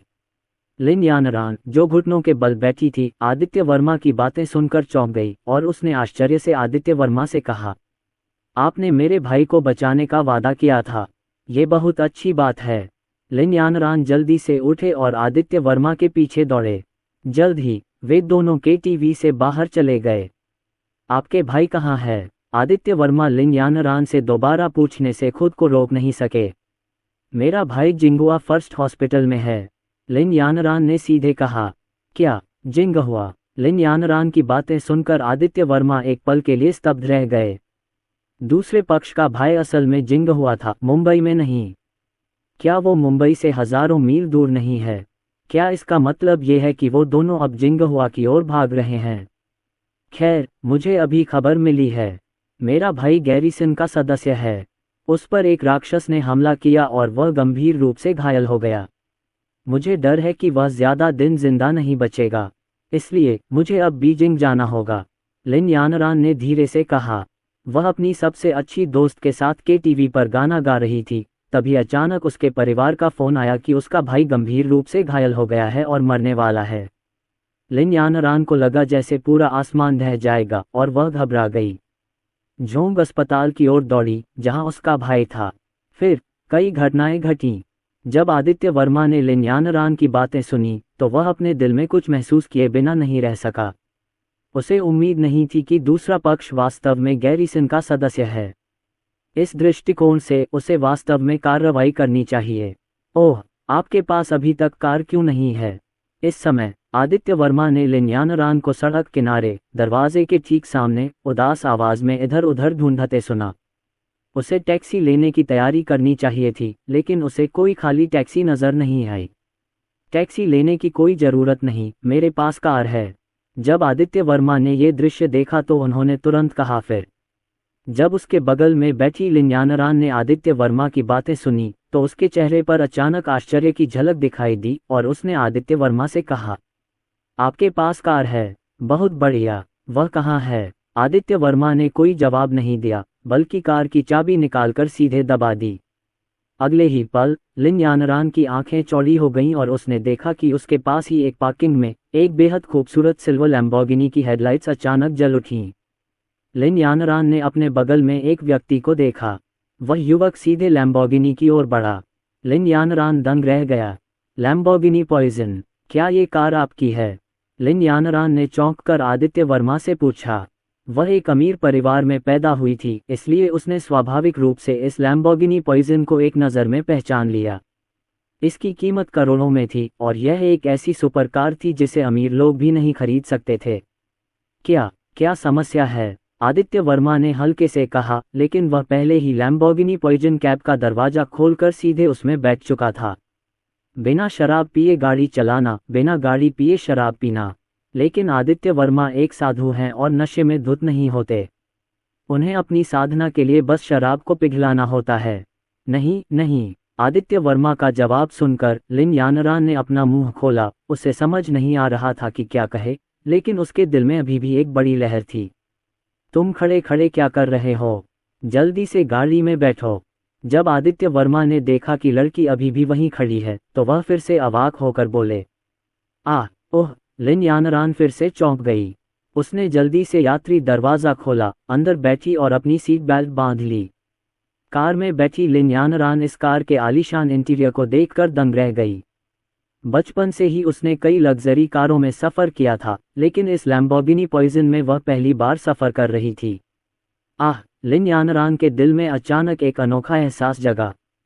साथ ही लिन यानरान भी आदित्य वर्मा की पहचान जानने के लिए थोड़ी उत्सुक हो गई। अगले ही पल लैम्बोर्गिनी जहर सीधे सक्रिय हो गया। अचानक पीछे से एक जोरदार धक्का महसूस हुआ और फिर लैम्बोर्गिनी पॉइजन बाहर निकलकर सीधे हवाई अड्डे की ओर चल पड़ा। इस समय लिन यानरान का मोबाइल फ़ोन फिर से बज उठा। ये लिन यानरान की मां का फ़ोन था और लिन यानरान ने सीधे फ़ोन उठाया। जल्द ही लिन यानरान की मां की आवाज़ फ़ोन पर आई, लेकिन लिन यानरान की भौहें तुरंत फिर से सिकुड़ गईं। अरे मां, क्या आप आगे चली गईं? आपने मेरा इंतज़ार क्यों नहीं किया? लिन यानरान को बहुत बुरा लगा, क्योंकि उसकी मां और अन्य लोग पहले ही विमान में सवार होकर सीधे बीजिंग के लिए रवाना हो चुके थे। अगली फ़्लाइट खुद बुक करो। तुम्हें कितना इंतज़ार करना पड़ेगा? लिन यानरान भी अवाक रह गया।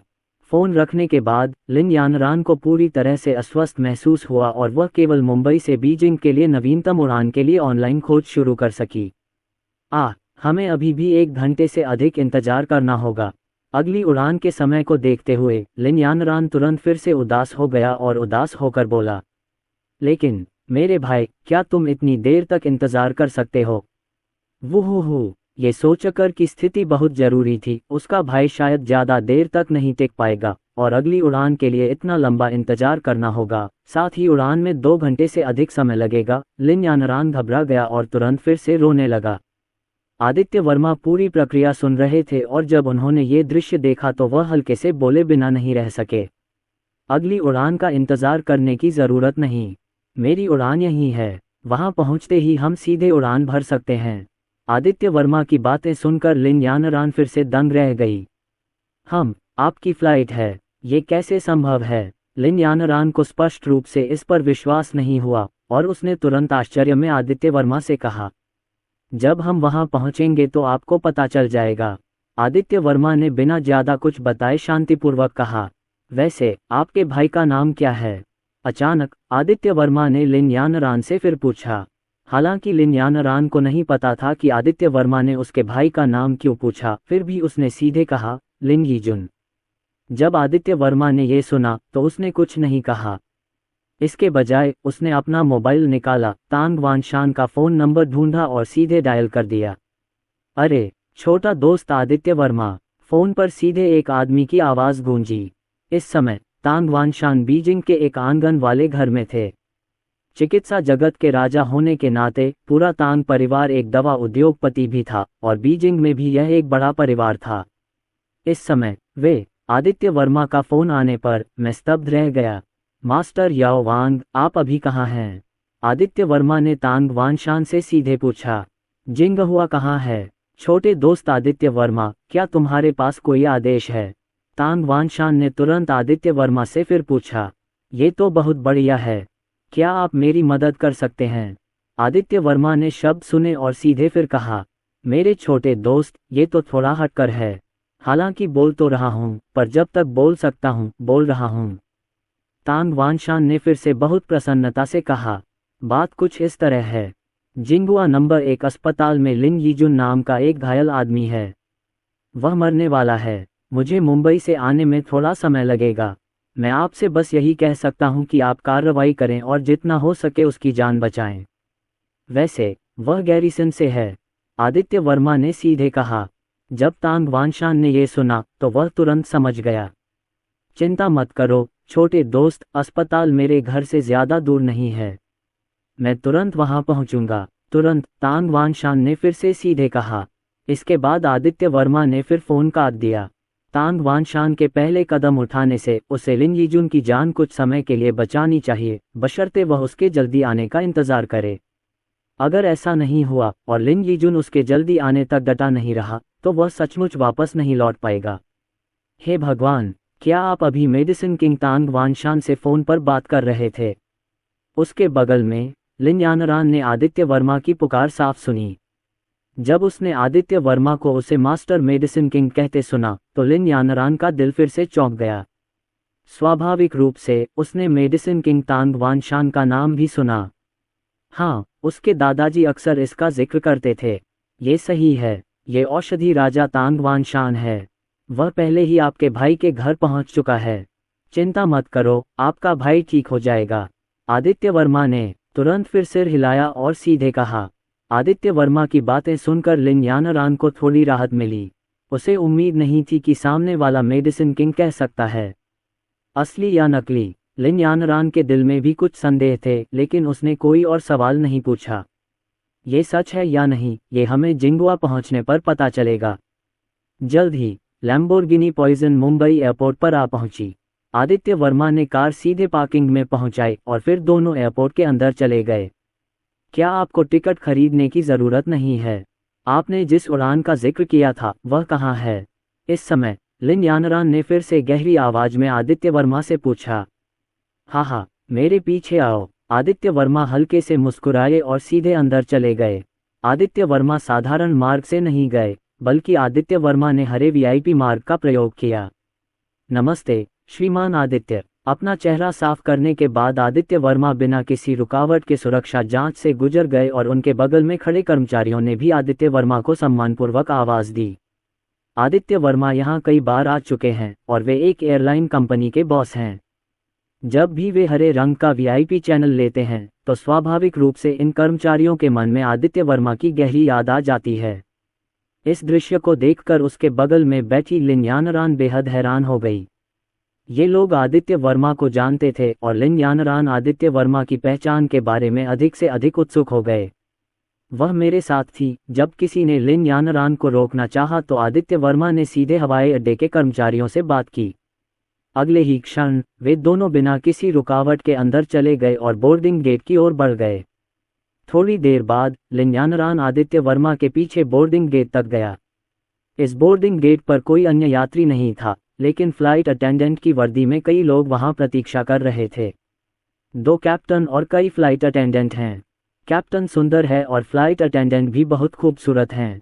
उनके चेहरे न सिर्फ खूबसूरत हैं, बल्कि वे काफ़ी लंबी भी हैं। लिन यानरान की आंखें तुरंत चौड़ी हो गईं। यह एक विशेष बोर्डिंग गेट है।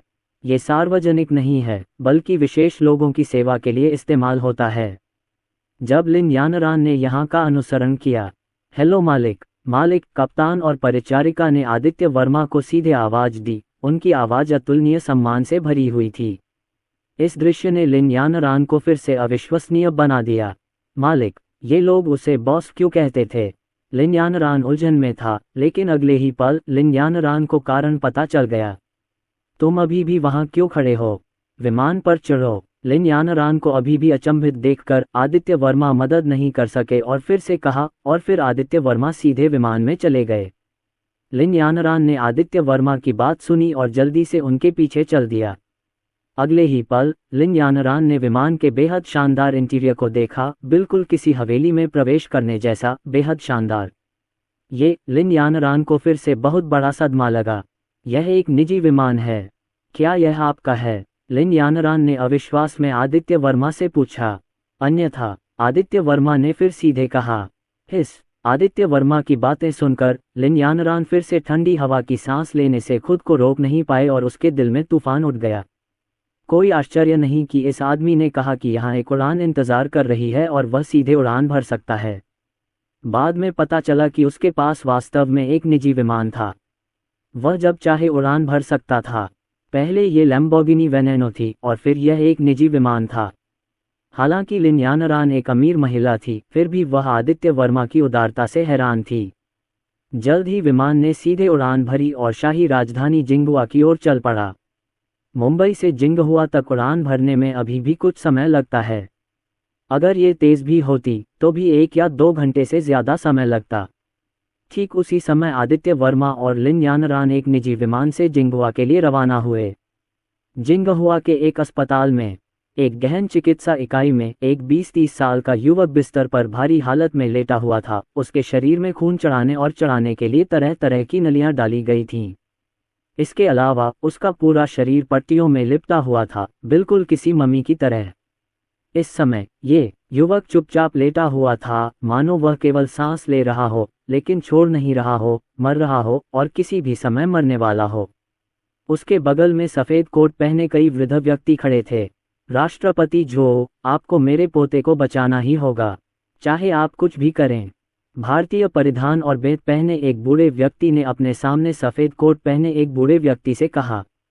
दूसरा व्यक्ति इस अस्पताल का उपाध्यक्ष था, जिसका नाम जो वेइरेन था।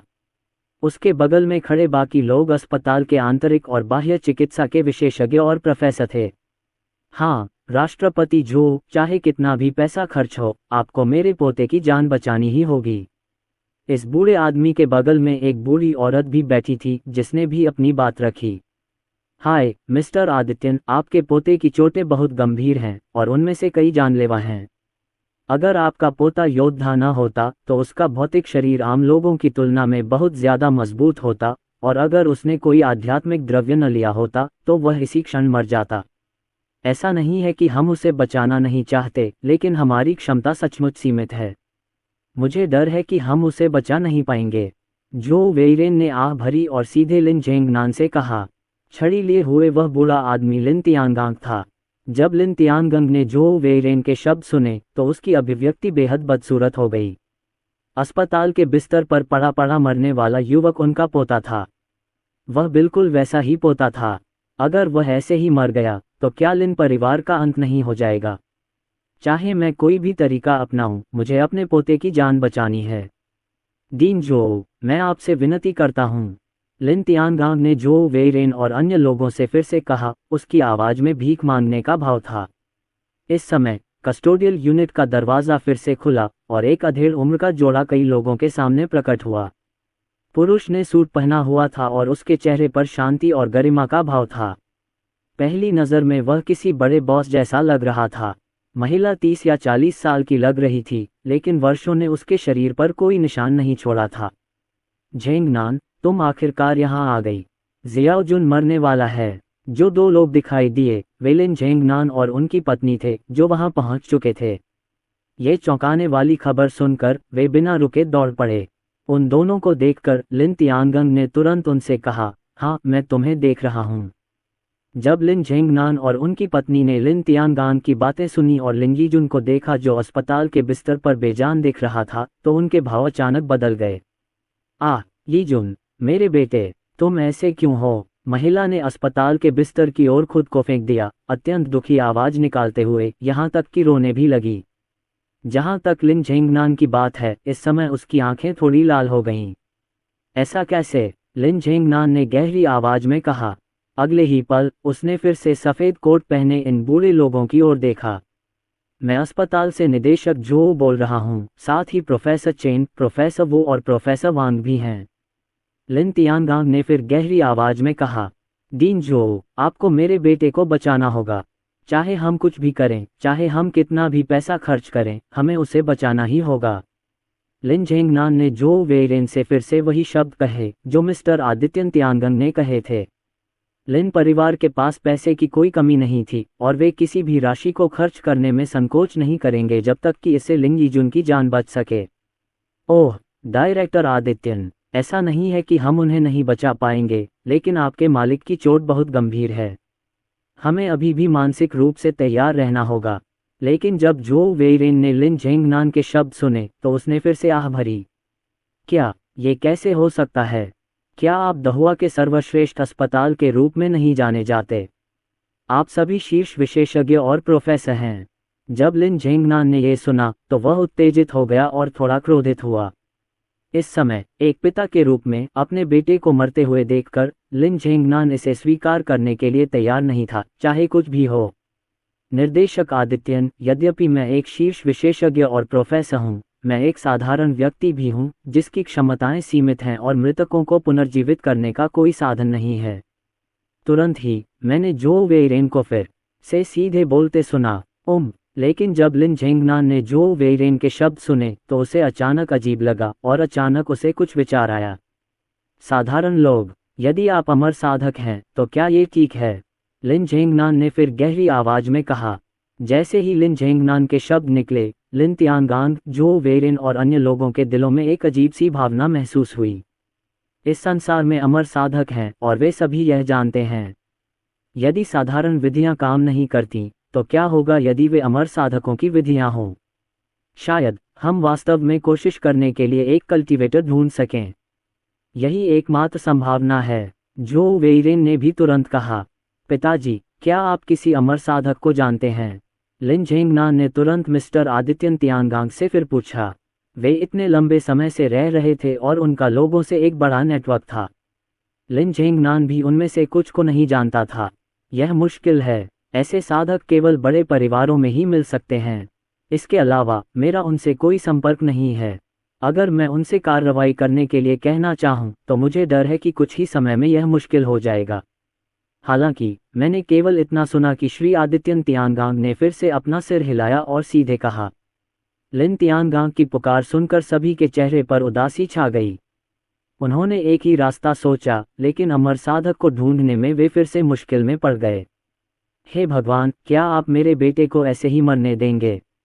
लिन झेंगनान ने फिर से बेहद गुस्से वाली आवाज निकाली, लेकिन अस्पताल के बिस्तर पर लिन यीजुन को अपने दिल की धड़कन के साथ देखा। हालांकि इस समय 2 और आकृतियां दरवाजे पर आईं और उन्होंने तुरंत सबका ध्यान अपनी ओर आकर्षित कर लिया। वहां वास्तव में 2 लोग थे जो सैनिक सेना की पोशाक पहने हुए थे, और उनमें से एक के कंधे पर लगे बैज से पता चल रहा था कि वह ऊंचा पद रखता है। उसके बगल में बैठा दूसरा व्यक्ति, जो कम उम्र का लग रहा था, उसका अधीनस्थ लग रहा था। इसके अलावा उन दोनों ने लोगों को धूल से सना हुआ सा एहसास दिलाया। जब वे प्रकट हुए तो लिन तियानगंग और अन्य लोगों की आंखों में एक अजीब सा भाव था। डीन जो, नमस्ते, गैरिसन वर्दी पहने इस मध्यम आयु वर्ग के व्यक्ति ने जो वेइरेन से कहा। कमिश्नर वांग शेन, आपको क्या हुआ है? जो वेइरेन ने सहज ही अपने सामने खड़े उस अधेड़ उम्र के आदमी को पहचान लिया, जिसने गैरिसन के कपड़े पहने हुए थे। वह केंद्रीय गैरिसन का उपसैन्य दूत था। उसका नाम वांग लियांग था। ये ली यीजुन मेरा अंगरक्षक है। हम केंद्रीय गैरिसन से हैं। मैं वांग लियांग हूँ, हमारी गैरिसन का उपसैन्य दूत। तुरंत ही गैरिसन की पोशाक पहने हुए एक व्यक्ति, जो किसी अन्य अधीनस्थ की तरह दिख रहा था, ने सीधे सभी से बात की। एक पल के लिए लिन झेंगनान और अन्य लोग फिर से चौंक गए। उनके सामने खड़ा अधेड़ उम्र का आदमी वास्तव में गैरिसन में एक उच्च पद पर था। स्वाभाविक रूप से सभी जानते हैं कि केंद्रीय गैरिसन दाहुआ की 9 गैरिसन सेनाओं में से एक है। 9 गैरिसन सेनाएं पूर्व, पश्चिम, दक्षिण, उत्तर की 8 दिशाओं और एक केंद्रीय गैरिसन से मिलकर बनी हैं। उपसैन्य दूत सेना में एक बड़ा पद होता है, जो 10वें स्थान पर आ सकता है। किसी गैरिसन का सर्वोच्च कमांडर ऊपर से नीचे तक गैरिसन दूत, उप गैरिसन दूत, फिर गैरिसन दूत, उप गैरिसन दूत, फिर गैरिसन दूत और उप गैरिसन दूत होता है। कई उपसैन्य दूत हैं और वे विभिन्न दिशाओं के लिए जिम्मेदार हैं, लेकिन जो उपसैन्य दूत हो सकते हैं वे भी बहुत भयानक हैं। क्या आप जियाओ जुन से हैं? इस समय लिन झेंगनान के चेहरे पर भी सम्मान के भाव दिखाई दे रहे थे। हालांकि वह एक व्यापारी और धनी व्यक्ति था, लेकिन उसके सामने वाला व्यक्ति गैरिसन का एक उच्च पदस्थ सदस्य था। हाँ, मैं उसका सबसे बड़ा भाई हूँ, वांग लियांग ने सीधे कहा। कमिश्नर वांग शेन, क्या आप एक भिक्षु हैं? कृपया जियाओ जुन को बचाएं। इस समय लिन झेंगनान ने वांग लियांग से फिर कहा। हालांकि वांग लियांग के चेहरे पर भी परेशानी का भाव था और उन्होंने उदासी व्यक्त की। हालांकि मैं एक भिक्षु हूँ, मेरी साधना का स्तर ऊंचा नहीं है और मैं चिकित्सा के बारे में कुछ नहीं जानता। मुझे माफ करना, मैं सचमुच कुछ नहीं कर सकता। हालांकि वांग लियांग एक भिक्षु हैं, लेकिन वे अभी केवल एक नींव का निर्माण कर रहे हैं। वे अभी भी नींव निर्माण के प्रारंभिक चरण में हैं। उन्होंने अभी अभी एक भिक्षु की दहलीज पर कदम रखा है। इसके अलावा उन्हें चिकित्सा पद्धतियों का कोई ज्ञान नहीं है। बीमारियों का इलाज और लोगों की जान बचाना तो दूर की बात है। वांग लियांग की बातें सुनकर लिन झेंगनान और अन्य लोगों के चेहरे पर फिर से निराशा छा गई। क्या ऐसा हो सकता है कि वे भिक्षुओं को बचा भी ना पाए? हालांकि इस समय हिरासत कक्ष के बाहर गलियारे में कई और आकृतियां दिखाई दीं। नेता एक बूढ़ा आदमी था जिसने धूसर रंग का लबादा पहना हुआ था और जिसकी उम्र 50 या 60 के आसपास लग रही थी। उसके पीछे कई आकृतियां थीं जो असाधारण लग रही थीं। वांग लियांग और बाकी लोगों ने तुरंत उसे अजीब नज़रों से देखा। उनके सामने जो आकृतियां दिखाई दी वे सभी साधु थे, खासकर यह बूढ़ा आदमी। उसके शरीर से निकल रही आभा से वांग लियांग को घुटन महसूस हुई। वांग लियांग ने इस तरह की शक्तिशाली आभा कभी नहीं देखी थी, यहाँ तक कि संरक्षक दूत से भी नहीं, और उसने तुरंत अपने दिल में भय की एक अतुलनीय भावना महसूस की। मेरे सामने ये लोग किस ताकत से संबंधित हैं? अगले ही क्षण बूढ़ा आदमी सीधे अंदर चला आया और उसके पीछे कई लोग भी आ गए। इससे पहले कि कोई कुछ बोल पाता, सामने बैठा बूढ़ा आदमी सीधे बोल पड़ा। बिस्तर पर लेटे आदमी का नाम लिन जियाओजुन है ना?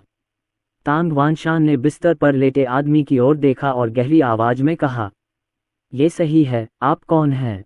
लिन झेंगनान ने स्वाभाविक रूप से अपने सामने बूढ़े व्यक्ति की असाधारण प्रकृति को देखा और सीधे जवाब दिया, मुझे, तांग वानशान को, इस छोटे लड़के की जान बचाने का काम सौंपा गया था।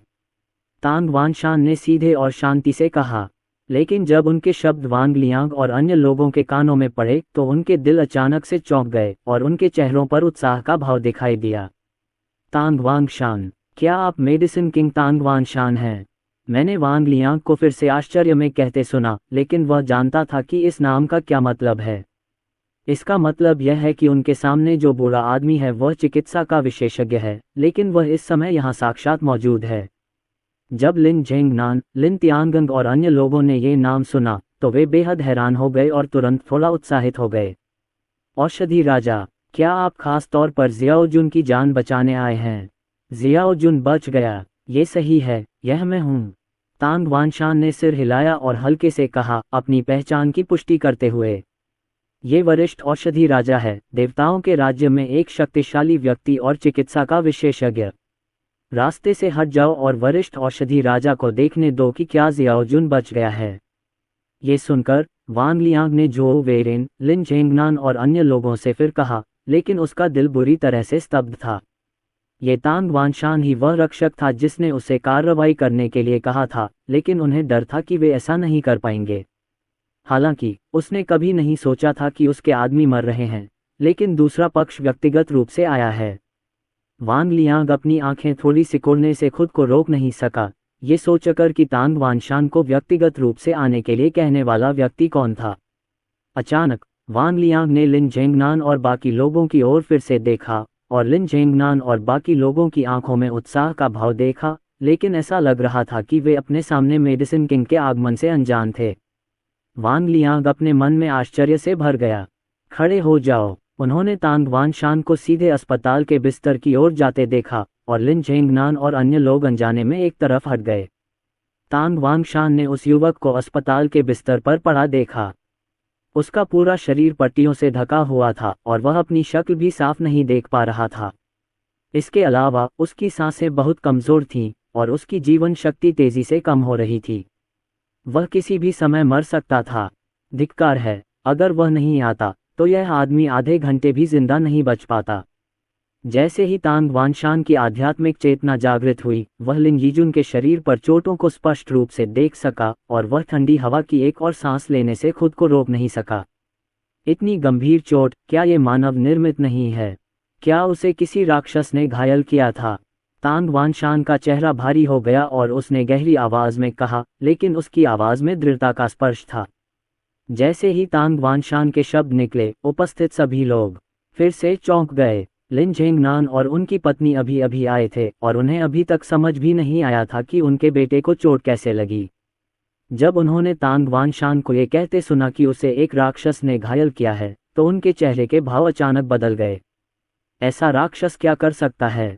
इतनी गंभीर चोट। वरिष्ठ याओ वांग की दृष्टि बहुत अच्छी है। सचमुच, लिन यीजुन वास्तव में राक्षस द्वारा घायल हो गया था। वांग लियांग ने फिर सिर हिलाया और कहा, कमिश्नर वांग शेन, आखिर क्या हो रहा है? ये सुनकर लिन झेंगनान खुद को रोक नहीं पाए और फिर से पूछा, उनका बेटा इस तरह घायल हुआ था और उन्हें ये जानने का अधिकार है कि उनके बेटे के साथ क्या हुआ। उनका बेटा बिना किसी घटना के गैरिसन में शामिल हो गया, तो वह इस तरह घायल क्यों हुआ? जब वांग लियांग ने लिन झेंगनान के शब्द सुने तो उसने तुरंत फिर से आह भरी और धीरे से कहा, अफसोस, ये भी गोपनीय है, लेकिन आपको जल्द ही पता चल जाएगा। वांग लियांग की बातें सुनने के बाद हर कोई अपने कान फिर से खड़े करने से खुद को नहीं रोक सका। क्या आपने कभी इस तथ्य के बारे में सुना है कि हमारे महाद्वीप के नीचे एक दुनिया है? वांग लियांग ने फिर धीरे से कहा, क्या इस महाद्वीप के नीचे कोई और दुनिया है? ये कैसे संभव है? जमीन के नीचे भी कोई दुनिया है? हे भगवान, क्या ये सच है? जैसे ही वांग लियांग के शब्द निकले, दर्शकों में मौजूद हर कोई हैरान रह गया। सबके चेहरे बेहद सदमे में थे और वे सभी डर के मारे बोल पड़े। कितनी चौंकाने वाली बात है! क्या जमीन के नीचे भी कोई दुनिया है? उन्होंने इसके बारे में कभी नहीं सुना है। मुझे थोड़ा बहुत पता है। क्या ये जिगोंग पर्वत का प्रवेश द्वार है? इस समय श्री आदित्यन तियांगंग ने फिर धीरे से कहा, जाहिर है, बूढ़े आदमी को कुछ पता था। पिताजी, क्या आप सचमुच जानते थे? पिताजी, क्या ये सच है? क्या जमीन के नीचे भी कोई दुनिया है?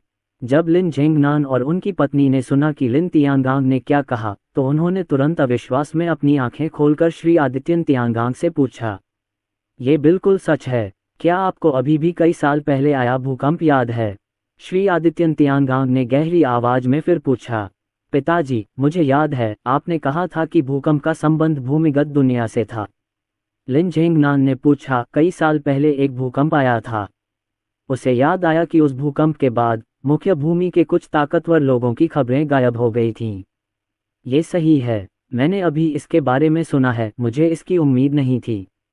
लिन तियांगांग ने फिर धीरे से कहा, उसकी आवाज़ में एक आह भरी हुई थी। उसे उम्मीद नहीं थी कि उसके बेटे की चोट का संबंध भूमिगत दुनिया से है। क्या ऐसा हो सकता है कि जो कई साल पहले हुआ था, वह फिर से होने वाला हो? लिन तियांगंग मदद नहीं कर सका, लेकिन वांग लियांग को फिर से देखा। मैंने वांग लियांग को फिर से गहरी आवाज में कहते सुना, ये सही है, भूमिगत दुनिया का प्रवेश द्वार जिगोंग पर्वत पर है। इस भूमिगत दुनिया में कई राक्षस हैं। प्रवेश द्वार पहले से ही सील था, लेकिन हमने कभी नहीं सोचा था कि अभी 2 दिन पहले हमें अचानक खबर मिली कि जिगोंग पर्वत के पास राक्षस परेशानी पैदा कर रहे हैं। हमारे लॉर्ड गार्ड ने तुरंत हमें इन राक्षसों को मारने के लिए जिगोंग पर्वत पर जाने का आदेश दिया। ये सभी राक्षस भूमिगत दुनिया से आते हैं। हालांकि हम जितनी जल्दी हो सके जिगोंग पर्वत पर पहुंच गए, फिर भी कई राक्षस हैं जो परेशानी पैदा करने के लिए बाहर आए हैं, और हर एक बहुत शक्तिशाली है। सबसे महत्वपूर्ण बात यह है कि ये राक्षस अभी भी भूमिगत दुनिया से निरंतर धारा में बाहर आ रहे हैं। पता चला कि प्रवेश द्वार पर लगी सील भूमिगत दुनिया के उन शक्तिशाली राक्षसों द्वारा तोड़ी गई थी। यदि ग्रैंडमास्टर झाओ और अन्य लोग समय पर नहीं पहुंचे होते तो परिणाम अकल्पनीय होते। इस समय संरक्षक दूत और अन्य लोग अभी भी उन राक्षसों से भयंकर लड़ाई करते हुए मुहर को मजबूत कर रहे हैं। लिन यीजुन राक्षस के साथ लड़ाई में घायल हो गया था।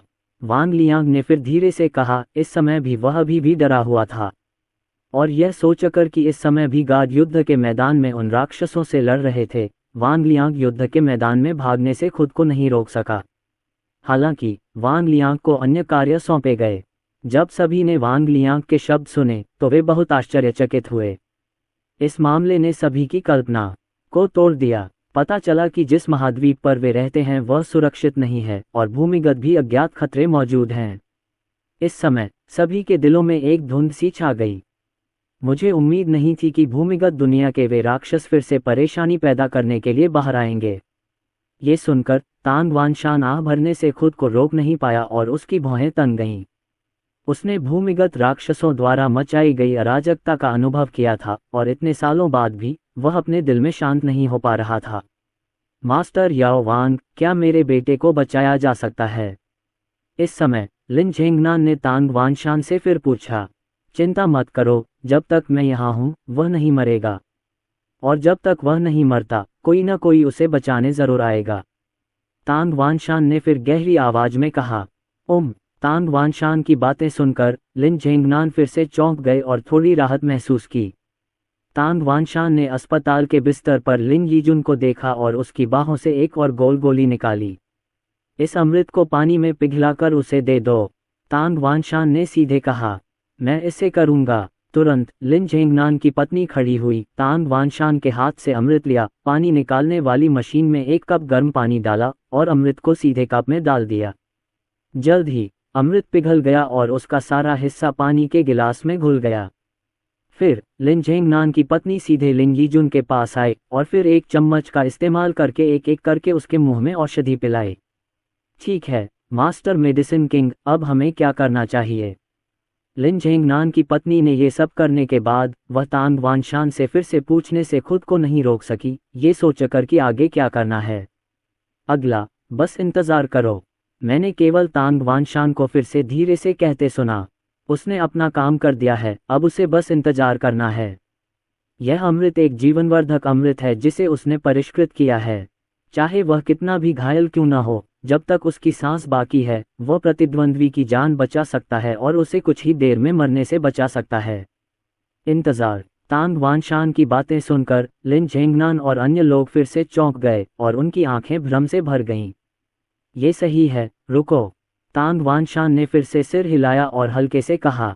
तांग वानशान की बात सुनकर हालांकि सभी को संदेह हुआ, उन्होंने कुछ नहीं कहा और चुपचाप इंतजार करने लगे।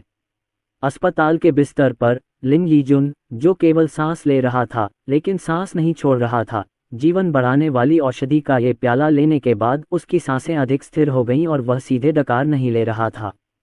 दूसरी ओर तांग वानशान अभी भी अपनी आध्यात्मिक चेतना को जारी रखे हुए था और किसी भी दुर्घटना से बचने के लिए अपने मन में लिन यीजुन की स्थिति की सावधानीपूर्वक जांच कर रहा था।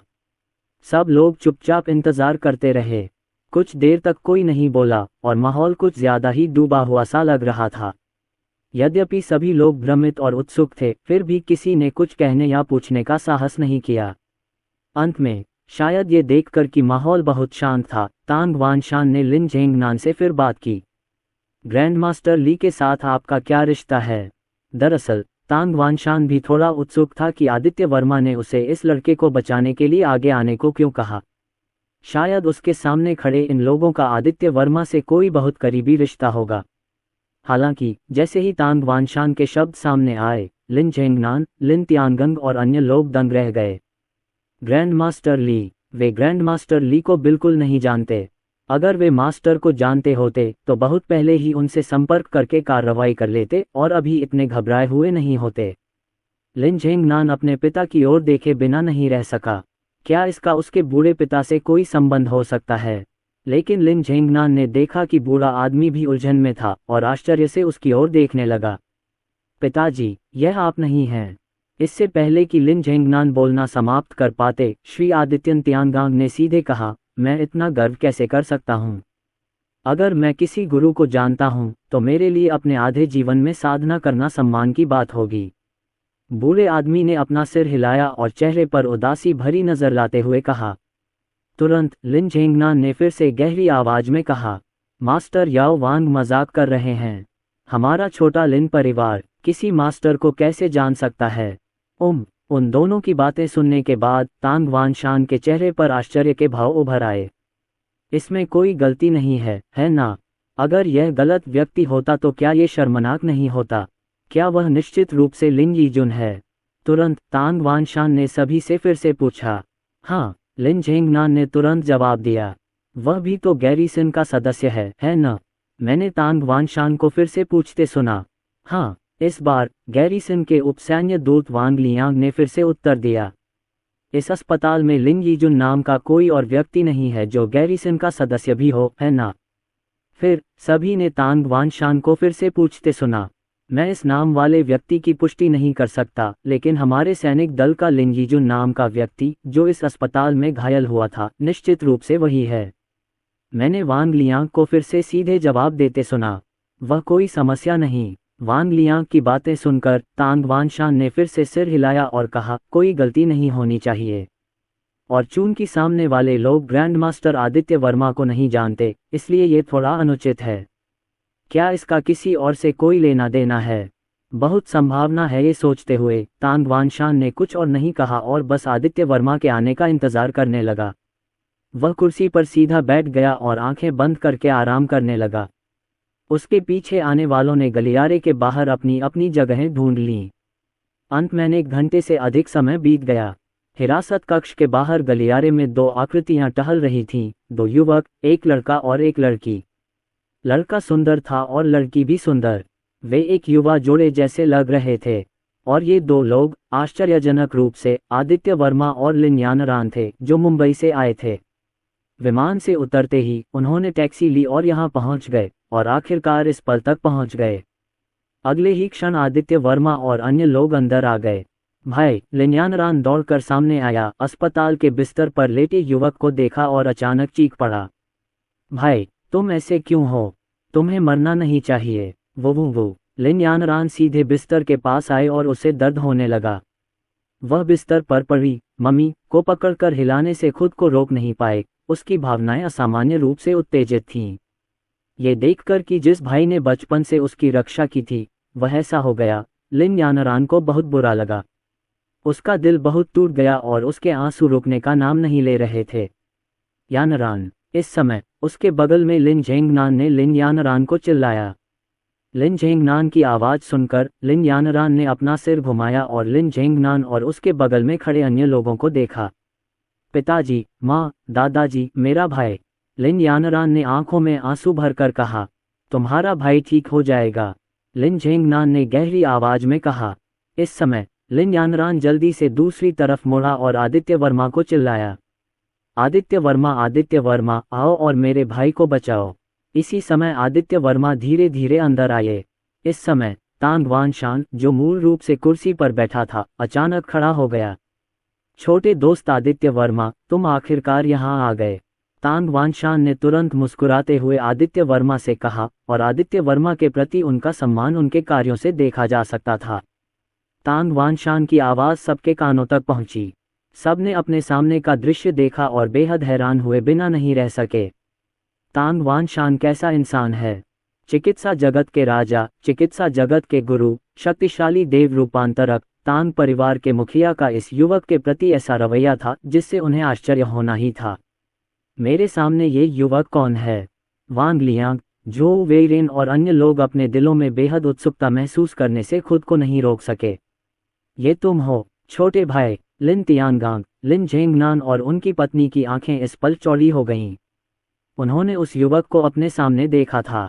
श्री आदित्यन तियानगांग ने अविश्वास से कहा, क्या ये युवक मेरे सामने वही नहीं है जिसने पिछली बार दिल का दौरा पड़ने पर एक वृद्ध व्यक्ति की जान बचाई थी?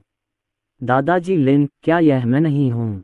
हाँ, आदित्य वर्मा ने श्री आदित्यन तियानगांग की ओर देखा, मुस्कुराए और हल्के से कहा, छोटे भाई तुम क्या कर रहे हो? लिन तियानगांग इतना हैरान हुआ कि वह आदित्य वर्मा से दोबारा पूछे बिना नहीं रह सका। क्या ये वही नहीं है जिसे आपकी पोती ने आपके पोते को बचाने के लिए यहाँ खींच लिया था? आदित्य वर्मा ने शांति से कहा। आदित्य वर्मा की बातें सुनकर श्री आदित्यन तियानगांग पुनः आश्चर्यचकित हुए बिना नहीं रह सके। इस समय लिन यानरान ने फिर से बात की। ठीक है दादाजी, मैं उसे अपने भाई को बचाने के लिए यहाँ लाया था। वह चिकित्सा कौशल जानता है और एक साधु है। लिन यानरान की बातों ने सबको फिर चौंका दिया। यहाँ तक कि वांग लियांग और बाकी लोगों ने भी आदित्य वर्मा को अलग नज़र से देखा। छोटे भाई, आप वास्तव में एक भिक्षु हैं। मास्टर याओ वांग, आपने उसे भी ढूंढ लिया। श्री आदित्यन तियानगांग ने अपना मुंह खोला और आश्चर्य से फिर पूछा, ये सही है? आदित्य वर्मा ने हल्के से सिर हिलाया और धीरे से कहा, स्थिति गंभीर है। हमें मुंबई से आने में कुछ समय लगेगा। मुझे डर है कि क्या हो सकता है, इसलिए मैंने मास्टर याओ वांग से पहले एक यात्रा करने के लिए कहा है। क्या परेशानी है? कोई परेशानी नहीं, कोई परेशानी नहीं। मेरे छोटे दोस्त, अगर तुम मुझे कुछ करने देते हो तो तुम ऐसा इसलिए कर रहे हो क्योंकि तुम मेरा सम्मान करते हो। इसमें परेशानी कैसे हो सकती है? इसमें बिल्कुल भी परेशानी नहीं है। आदित्य वर्मा की बातें सुनकर तांग वानशान ने तुरंत मुस्कुराते हुए कहा। जैसे ही तांग वानशान ने ये शब्द कहे, हर कोई हैरान हुए बिना नहीं रह सका और उनके दिलों में आदित्य वर्मा का स्थान तुरंत बढ़ गया। वांग लियांग, सेंट्रल गैरिसन आर्मी के उप सैन्य अधिकारी, राष्ट्र के रक्षक को बधाई देते हैं। तभी अचानक गहन चिकित्सा इकाई में फिर से एक आवाज़ गूंजी। ये सेंट्रल गैरिसन आर्मी के वांग लियांग की आवाज़ थी, जो सीधे खड़े होकर आदित्य वर्मा को सलामी दे रहे थे। यह एक प्रकार का शिष्टाचार है जो एक अधीनस्थ अपने वरिष्ठ से मिलते समय प्रदर्शित करता है। हम आदित्य वर्मा ने उदासीनता से वांग लियांग की ओर देखा और सिर हिलाया। सेंट्रल गैरिसन आर्मी के इस व्यक्ति के लिए उसे पहचानना सामान्य बात थी। आखिरकार उसका नाम गैरिसन आर्मी में बेहद प्रसिद्ध था। तुम अभी भी वहां क्यों खड़े हो? यह आदित्य वर्मा है, दहुआ राष्ट्र के रक्षक लॉर्ड ली। वांग लियांग ने देखा कि उसका अधीनस्थ अभी भी वहीं खड़ा था और वह इतना क्रोधित हुआ कि उसने अपने अधीनस्थ को लात मारी और गहरी आवाज में कहा, नमस्ते राष्ट्र के रक्षक। तुरंत ही वांग लियांग का अधीनस्थ चौंक गया और तुरंत जाग गया और उसने भी आदित्य वर्मा को सलाम किया। जब ये दृश्य झोउ वेइरिन, लिन झेंगनान और आसपास के अन्य लोगों ने देखा तो वे इतने स्तब्ध रह गए कि शब्दों में बयां नहीं कर सके। राष्ट्र रक्षक, वह राष्ट्र का रक्षक है। अरे बाप रे, हिस। अचानक कई लोगों की चीखें सुनाई देने लगीं और हर कोई अविश्वास से आंखें फाड़कर देखने लगा। छोटे भाई, आप राष्ट्र के रक्षक हैं। लिन तियानगंग ने भी आश्चर्य से आदित्य वर्मा की ओर देखा और कहा, हाँ, ये सही है। आदित्य वर्मा ने सिर हिलाया लेकिन ज्यादा कुछ नहीं कहा। अगले ही पल आदित्य वर्मा ने बकवास करना बंद कर दिया और सीधे बिस्तर के पास आ गया और अपनी आध्यात्मिक समझ के साथ उसने स्वाभाविक रूप से बिस्तर पर लिन यीजुन की स्थिति को समझ लिया। लिन यीजुन की हालत आदित्य वर्मा की कल्पना से भी बदतर थी। शुक्र है कि उसने तांग वानशान को पहले आने दिया, वरना अगर वह सचमुच मर जाता तो उसके पास दैवीय साधन होते हुए भी वह उसे बचा नहीं पाता। आखिरकार वह कोई असली अमर तो नहीं था, लेकिन इस स्थिति में भी आदित्य वर्मा को उसे बचाने का पूरा भरोसा था। वह इतनी बुरी तरह घायल कैसे हो सकता है? क्या ये किसी राक्षस के कारण हुआ था? आदित्य वर्मा का दिल बैठ गया और वह खुद को रोक नहीं सका और सभी से फिर से वही सवाल पूछा जो तांग वानशान ने पहले पूछा था। हाँ, राष्ट्र के रक्षक भगवान, ये लिन यीजुन मेरा अधीनस्थ है। इसके शरीर पर चोट है। वांग लियांग ने तुरंत ही सारा मामला फिर से बयान कर दिया। जब आदित्य वर्मा ने सुना कि भूमिगत दुनिया का राक्षस सील तोड़कर बाहर आ गया है और उत्पात मचाने लगा है, तो उसकी आंखें थोड़ी सिकुड़ गईं और उसके दिल में एक ठंडक सी छा गई। ठीक है, मैं पहले उसे बचाऊंगा। हम राक्षस की समस्या बाद में सुलझा लेंगे, आदित्य वर्मा ने फिर धीरे से कहा। जब ये शब्द वांग लियांग के कानों में पड़े तो वांग लियांग फिर से कांप उठा। उसे पता था कि आदित्य वर्मा ने पहले क्या किया था। पिछली बार उसे राष्ट्र रक्षक इसलिए चुना गया था क्योंकि उसने गैरिसन सेना की मदद की थी और एक पक्ष की शांति की रक्षा की थी। आदित्य वर्मा के शब्दों का मतलब था कि आदित्य वर्मा कार्रवाई करने वाला था। अगर आदित्य वर्मा कार्रवाई करता तो अपने शक्तिशाली साधना कौशल से राक्षसों द्वारा फैलाई गई इस अराजकता को निश्चित रूप से शांत किया जा सकता था। तुम्हें पता है, आदित्य वर्मा अब दहुआ में सचमुच नंबर 1 व्यक्ति है। आदित्य वर्मा ने अस्पताल के बिस्तर पर लेटे लिन यीजुन को फिर से देखा। तुम लोग पहले बाहर जाओ, आदित्य वर्मा ने फिर सीधे सभी से कहा। चलो बाहर चलें। ग्रैंड मास्टर ली के कदम उठाने से यह बच्चा ठीक हो जाएगा। आदित्य वर्मा की बातें सुनकर झोउ वेइरिन, वांग लियांग और अन्य लोग, जिनमें लिन झेंगनान और उनकी पत्नी भी शामिल थे, सीधे हिरासत कक्ष से बाहर निकल गए। लिन यानरान वास्तव में बाहर नहीं जाना चाहती थीं, लेकिन उनके माता पिता ने उन्हें बाहर खींच लिया। जल्द ही पूरे गहन चिकित्सा कक्ष में केवल आदित्य वर्मा ही बचे रह गए। अगले ही क्षण आदित्य वर्मा ने अपना हाथ हिलाया और साधना की शक्ति से एक प्रतिबंध निर्मित हो गया, जिससे पूरा हिरासत कक्ष बाहर से अलग हो गया। इसके बाद वह लिन यीजुन का इलाज शुरू करना चाहता था, लेकिन वह ध्यान भटकाना बर्दाश्त नहीं कर सकता था। उसने ऐसा दूसरों से परेशान होने से बचने के लिए किया। तुरंत ही आदित्य वर्मा ने पुनः अपना हाथ हिलाया और आध्यात्मिक पत्थरों के टुकड़े हवा से प्रकट होकर नर्सिंग रूम में चारों ओर गिरने लगे। एक क्षण में ही पूरा हिरासत कक्ष अत्यंत समृद्ध आध्यात्मिक ऊर्जा से भर गया। ये सब करने के बाद आदित्य वर्माजे ने अस्पताल के बिस्तर पर लिन यीजुन को देखा। तुरंत ही आदित्य वर्मा की साधना शक्ति फिर से सक्रिय हो गई और एक शक्तिशाली साधना आभा तुरंत हवा में भर गई। आदित्य वर्मा लिन यीजुन की ओर अपनी उंगली उठाते हुए दिखाई दिए। एक पल में अनगिनत आध्यात्मिक शक्तियों ने आदित्य वर्मा की उंगलियों की दिशा का अनुसरण किया और वास्तव में लिन यीजुन को उठा लिया, जो मूल रूप से अस्पताल के बिस्तर पर लेटा हुआ था, और उसे मध्य हवा में लटका दिया। अगले ही पल आदित्य वर्मा की आंखें अचानक फिर से सिकुड़ गईं। इस समय आदित्य वर्मा के हाथ में एक जैद सुई प्रकट हुई, जो 9 त्यानिक सुआन सुइयों में से एक थी। आदित्य वर्मा ने अपनी उंगलियों के बीच ज़ेत्सुई पकड़ी और उसे सीधा घुमाया। फिर ज़ेत्सुई सामने लिन यीजुन के शरीर की ओर बढ़ी और सीधे लिन यीजुन के शरीर में घुस गई। तुरंत ही आदित्य वर्मा के हाथ में दूसरी ज़ेत्सुई आ गई।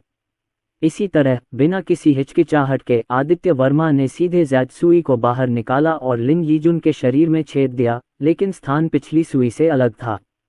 फिर तीसरी गोली, चौथी गोली और पांचवी गोली चली। आदित्य वर्मा ने 9 में से 5 त्यानिक्सुआन सुइयां लिन यीजुन के शरीर में चुभो दीं।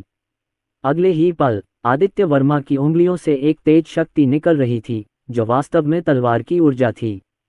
फिर आदित्य वर्मा ने लिन यीजुन पर फिर से प्रहार किया। तुरंत मैंने लिन यीजुन को देखा, जो पट्टियों में कसकर बंधा हुआ था।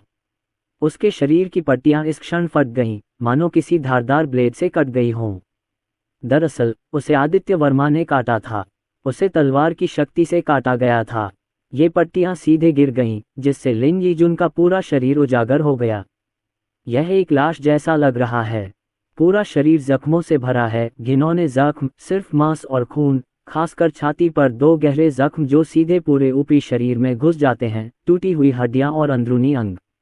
ये और भी ज्यादा टूटा हुआ था। अपने सामने लिन यीजुन की चौंकाने वाली चोटों को देखकर आदित्य वर्मा अपने दिल में फिर से लहरें महसूस करने से खुद को रोक नहीं सका। वे राक्षसों द्वारा घायल हो गए थे। युद्ध के मैदान में गैरिसन के कई सैनिक राक्षसों द्वारा घायल हो गए थे। लिन यीजुन उन कई सैनिकों में से एक था। इस समय आदित्य वर्मा के मन में जिम्मेदारी का भाव उत्पन्न हुआ। आदित्य वर्मा भूमिगत दुनिया के राक्षसों को बाहर आकर आम लोगों के जीवन को परेशान करते और नुकसान पहुंचाते हुए नहीं देख सकते थे। हैरानी की बात यह है कि लिन यीजुन के शरीर पर लगी पट्टी आदित्य वर्मा ने फाड़ दी, लेकिन उसके शरीर से खून नहीं निकला। यह आदित्य वर्मा द्वारा पहले से चुभोई गई 5 ज़ेत्सुइयों का असर था, जिससे खून बहना बंद हो गया और लिन यीजुन की पट्टी सील हो गई। रक्तरेखा। अगले ही पल आदित्य वर्मा ने फिर हाथ हिलाया और तुरंत एक और गोल गोली प्रकट हुई, जो सीधे लिन यीजुन के शरीर की ओर बढ़ रही थी। लिन यीजुन का मुंह अनायास ही खुल गया और फिर यह गोली लिन यीजुन के मुंह में सटीक रूप से प्रवेश कर गई। तुरंत आदित्य वर्मा की साधना की शक्ति सीधे प्रसारित होने लगी और उन्होंने देखा कि पूरे अंतरिक्ष में समृद्ध आध्यात्मिक शक्ति सभी दिशाओं से सीधे लिन यीजुन के शरीर की ओर संघनित हो गई, सीधे लिन यीजुन के शरीर को इसमें लपेट लिया और फिर लिन यीजुन के शरीर में प्रवेश किया।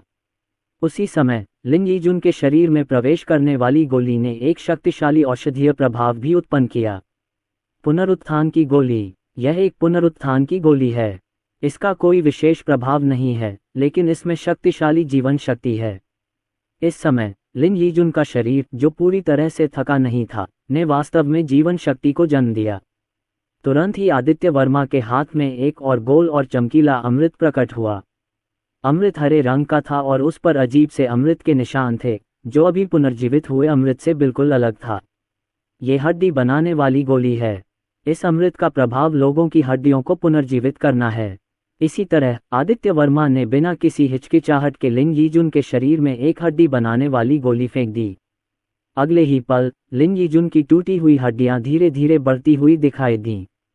इसके बाद आदित्य वर्मा ने एक के बाद एक जंगजैंग गोली, मांस और रक्त की गोली, पेयरूपी गोली और यांगशेंग गोली लिन यीजुन के मुंह में फेंक दी। इन अमृतों के शक्तिशाली प्रभाव से लिन यीजुन के मूल रूप से टूटे हुए आंतरिक अंग ठीक हो गए, उसकी हड्डियां पुनर्जीवित हो गईं और यहां तक कि उसका मांस और रक्त भी बढ़ गया। कुछ ही पल में लिन यीजुन के शरीर की सभी गंभीर चोटें ठीक हो गईं। लिन यीजुन का शरीर धीरे धीरे हवा से नीचे उतरा और अस्पताल के बिस्तर पर आ गिरा। ये सब करने के बाद आदित्य वर्मा को लगा कि उनके शरीर में साधना की अधिकांश आध्यात्मिक शक्ति समाप्त हो चुकी है और उन्होंने तुरंत एक आत्मा पुनर्जीवित करने वाली गोली ले ली। जागो! आदित्य वर्मा ने एक और ठंडी चीख मारी, लेकिन इस ठंडी चीख में एक अदृश्य आध्यात्मिक शक्ति थी, जो लिन यीजुन के कानों तक पहुंची। लिन यीजुन, जो अस्पताल के बिस्तर पर था, ने अचानक अपनी आंखें खोलीं। इस समय लिन यीजुन छत को घूर रहा था, उसकी आंखें अभी भी कुछ खोखली थीं। लेकिन अगले ही पल लिन यीजुन को फिर से कुछ याद आया। ऐसा लग रहा था जैसे वह युद्ध के मैदान में राक्षसों से लड़ रहा हो और उसकी पीठ में गंभीर चोट लगी हो। फिर ऐसा लगा जैसे किसी ने उसे वापस खींच लिया हो। उसे बस असहनीय दर्द महसूस हुआ और फिर वह अंतहीन कोमा में चला गया। क्या मैं मर गया हूँ? मैं कहाँ हूँ? लिन यीजुन बुदबुदाया, लेकिन उसे जरा भी दर्द महसूस नहीं हुआ। अगले ही पल लिन यीजुन अचानक फिर से बैठ गया। लिन यीजुन ने तुरंत देखा कि वह असल में अस्पताल के बिस्तर पर था। वह साफ तौर पर एक वार्ड में था। उसके सामने एक खूबसूरत युवक खड़ा था। वह वाकई बहुत सुंदर था, ऐसा जिसे कई लड़कियां पसंद करती हैं। लेकिन उसने उसे पहले कभी नहीं देखा था और उसे पहचान नहीं पाया। आप कौन हैं? लिन यीजुन आदित्य वर्मा से पूछे बिना नहीं रह सके। अपने आदमी को बचाओ, आदित्य वर्मा ने हल्के से कहा। जिस व्यक्ति ने मुझे बचाया, क्या मैं पहले से ही मर नहीं रहा हूँ? अरे, मेरे शरीर पर ये चोटें, ये कैसे संभव है? लिन यीजुन एक पल के लिए स्तब्ध रह गया और अगले ही पल वह ये देखकर चौंक गया कि उसके शरीर पर सभी चोटें ठीक हो गई थीं, कोई निशान नहीं था और यहाँ तक कि उसकी त्वचा भी नवजात त्वचा की तरह सफ़ेद हो गई थी। लिन यीजुन को और भी अविश्वसनीय ये लगा कि इस समय उसका शरीर शक्ति से भरपूर था। उसके शरीर में स्थित दानत्यन ने वास्तव में एक साधना आधार को जन्म दिया था। वह वास्तव में नींव बनाने में सफल रहा था। मैं वास्तव में एक नींव निर्माण भिक्षु हूँ। ये कैसे हो सकता है? लिन यीजुन की आंखें चौड़ी हो गईं। वह आश्चर्यचकित और खुश था और चुपचाप बोला, मैं गंभीर रूप से घायल हो गया था, फिर होश में आया, ठीक हुआ और एक नींव बनाने वाला भिक्षु बन गया। मैंने कभी इतनी अच्छी चीज़ के बारे में सपने में भी नहीं सोचा था। इतने सारे अमृत लेने के बाद यह अजीब होगा अगर मैं भिक्षु न बनूं। जब आदित्य वर्मा ने उस आदमी का रूप देखा तो वह बुदबुदाए बिना नहीं रह सके। 5-6 उच्च गुणवत्ता वाले अमृत हैं और इसने उनकी आध्यात्मिक शक्ति का भी बहुत कुछ उपभोग कर लिया है। अगर वह साधु नहीं बने तो ये सचमुच अजीब होगा। आदित्य वर्मा की बातें सुनकर लिन यीजुन और भी हैरान हो गया और उसने आदित्य वर्मा से संदेह से पूछा, वह कौन है? तुमने मुझे क्यों बचाया? यद्यपि वह एक भिक्षु बन गया, लिन यीजुन ने अपने सामने वाले व्यक्ति से उत्पीड़न की तीव्र भावना महसूस की और उसे विश्वास था कि उसके सामने वाले व्यक्ति ने उसे बचाया है। बकवास बंद करो और जल्दी से अपने कपड़े पहन लो। क्या तुम्हें ठंड नहीं लग रही? तुम्हारी बहन और बाकी लोग अभी भी बाहर इंतजार कर रहे हैं। आदित्य वर्मा ने शांति से कहा और उस आदमी की ओर देखा। जब लिन यीजुन ने आदित्य वर्मा की बातें सुनी तो उसने देखा कि इस बार वह नग्न था और उसने कुछ भी नहीं पहना था और उसका चेहरा तुरंत लाल हो गया। नतीजा ये हुआ कि लिन यीजुन ने जल्दी से इधर उधर देखा और एक अस्पताल का गाउन लटका हुआ देखा। उसे लगा कि उसने इसे पहना भी होगा, लेकिन आखिरकार उसने उसके शरीर को ढक लिया। ये दृश्य देखकर आदित्य वर्मा ने हाथ हिलाकर हिरासत कक्ष के चारों ओर लगे प्रतिबंधों को हटा दिया। आपका प्रवेश हो सकता है, आदित्य वर्मा ने सीधे दरवाजे की ओर कहा। तुरंत ही बंद दरवाज़ा खोला गया और बाहर से एक के बाद एक आकृतियां अंदर आईं। जियाओजुन, तुम सचमुच बहुत अच्छे हो। भाई, क्या तुम सचमुच ठीक हो? ये सचमुच अच्छा है, ये सचमुच अच्छा है, यह अद्भुत है। जब लिन जेंगनान और अन्य लोग अंदर आए तो उन्होंने देखा कि लिन यीजुन, जो कुछ क्षण पहले ही नरक के द्वार से आधा बाहर निकला था, वहां बिल्कुल ठीक खड़ा था। कई लोगों की आंखों में अचानक अविश्वास उभर आया और उनके मुंह से सीधे विस्मय की आवाजें निकल रही थीं। मेरे छोटे दोस्त के तरीके वाकई अद्भुत हैं। मुझे चिकित्सा का राजा कहलाने में शर्म आती है। यहाँ तक कि तांग वानशान भी अपने सामने का दृश्य देखकर सांस लेने से खुद को नहीं रोक सका और तुरंत गहरी आवाज में बोला, पिताजी, माँ, दादाजी, छोटी बहन। लिन जेंगनान और अन्य लोगों को देखकर लिन यीजुन के चेहरे पर भी उत्साह था और वह उन पर चिल्लाया, भाई, तुम सचमुच अच्छे हो। लिन यानरान सीधे लिन यीजुन के पास आए और अपना हाथ बढ़ाकर लिन यीजुन का हाथ भींच लिया। यह महसूस करने के बाद कि लिन यीजुन वाकई ठीक है, उसने खुद को फिर से आदित्य वर्मा की ओर फेंका। कृतज्ञता भरी नजरों से देखा। धन्यवाद, आदित्य वर्मा, लिन यानरान ने आदित्य वर्मा से कहा। छोटे भाई आदित्य वर्मा, आप मेरे लिन परिवार के महान उपकारक हैं। पहले आपने मुझे बचाया और अब आपने जियाओजुन को बचाया है। कृपया मेरा सम्मान स्वीकार करें। महान उपकार चुकाने का कोई तरीका नहीं है। अब से अगर छोटे भाई की कोई ज़रूरत है तो मैं करूँगा, भले ही इसका मतलब मेरी जान जोखिम में डालना और मेरे परिवार को बर्बाद करना हो। मेरा लिन परिवार संकोच नहीं करेगा। श्री आदित्यन तियांगांग ने तुरंत आदित्य वर्मा को फिर से प्रणाम किया और कृतज्ञता के आंसू के साथ कहा, कृपया हमारी श्रद्धांजलि स्वीकार करें।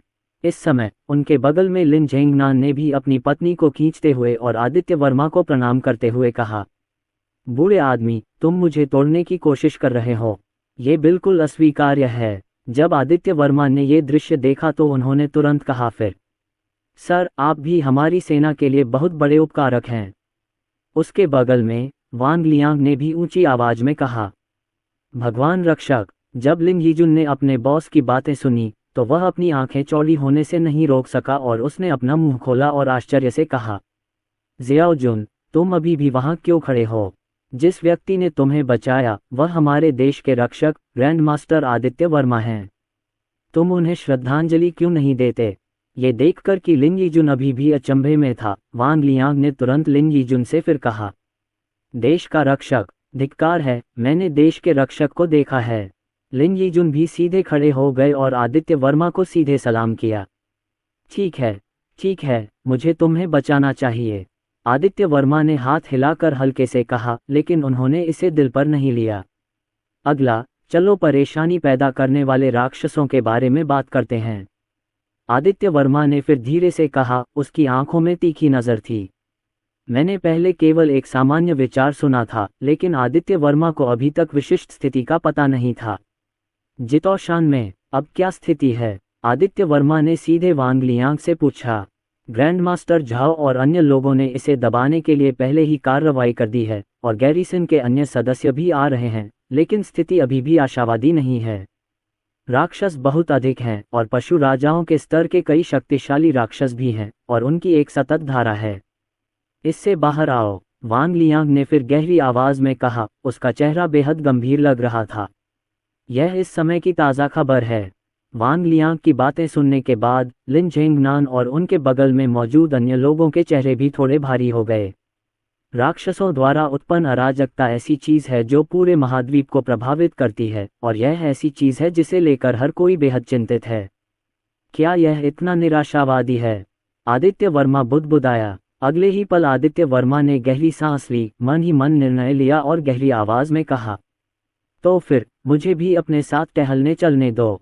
जैसे ही आदित्य वर्मा के शब्द धीरे धीरे बाहर आए, सभी के दिल फिर से चौंक गए। हे प्रभु रक्षक, क्या आप जा रहे हैं? ये बहुत अच्छी बात है। आपकी मदद से इस राक्षसी संकट का निश्चित रूप से दमन किया जाएगा। आदित्य वर्मा की बातें सुनकर वांग लियांग ने तुरंत उत्साहित होकर कहा, उसे आदित्य वर्मा पर पूरा भरोसा है। अगर तुम कार्रवाई करोगे छोटे दोस्त आदित्य वर्मा, तो उन राक्षसों का दमन अवश्य होगा। उसके बगल में तांग वांगशान ने भी जोर से कहा। बिना किसी और बात के चलो अब चलें, आदित्य वर्मा ने तुरंत सीधे कहा और बिना कुछ कहे जाने को तैयार हो गए। इतना बड़ा मामला इतना जरूरी था कि इंतजार करने का समय ही नहीं था। अच्छा, वांग लियांग ने तुरंत जवाब दिया और कहा, उसके दिल में बेहद उत्साह महसूस हो रहा है। मैं तुम्हारे साथ चलूंगा। मैं अपनी युद्ध शक्ति की गारंटी नहीं दे सकता, लेकिन मेरे पास अभी भी बहुत सारी गोलियां हैं। तांग वानशान ने भी ऊंची आवाज में कहा। यह बहुत अच्छा है। ये सुनकर आदित्य वर्मा फिर मुस्कुराए। तांग वानशान भी एक शक्तिशाली गुरु थे। अगर वह उनका अनुसरण करते तो उन्हें और भी शक्ति मिलती।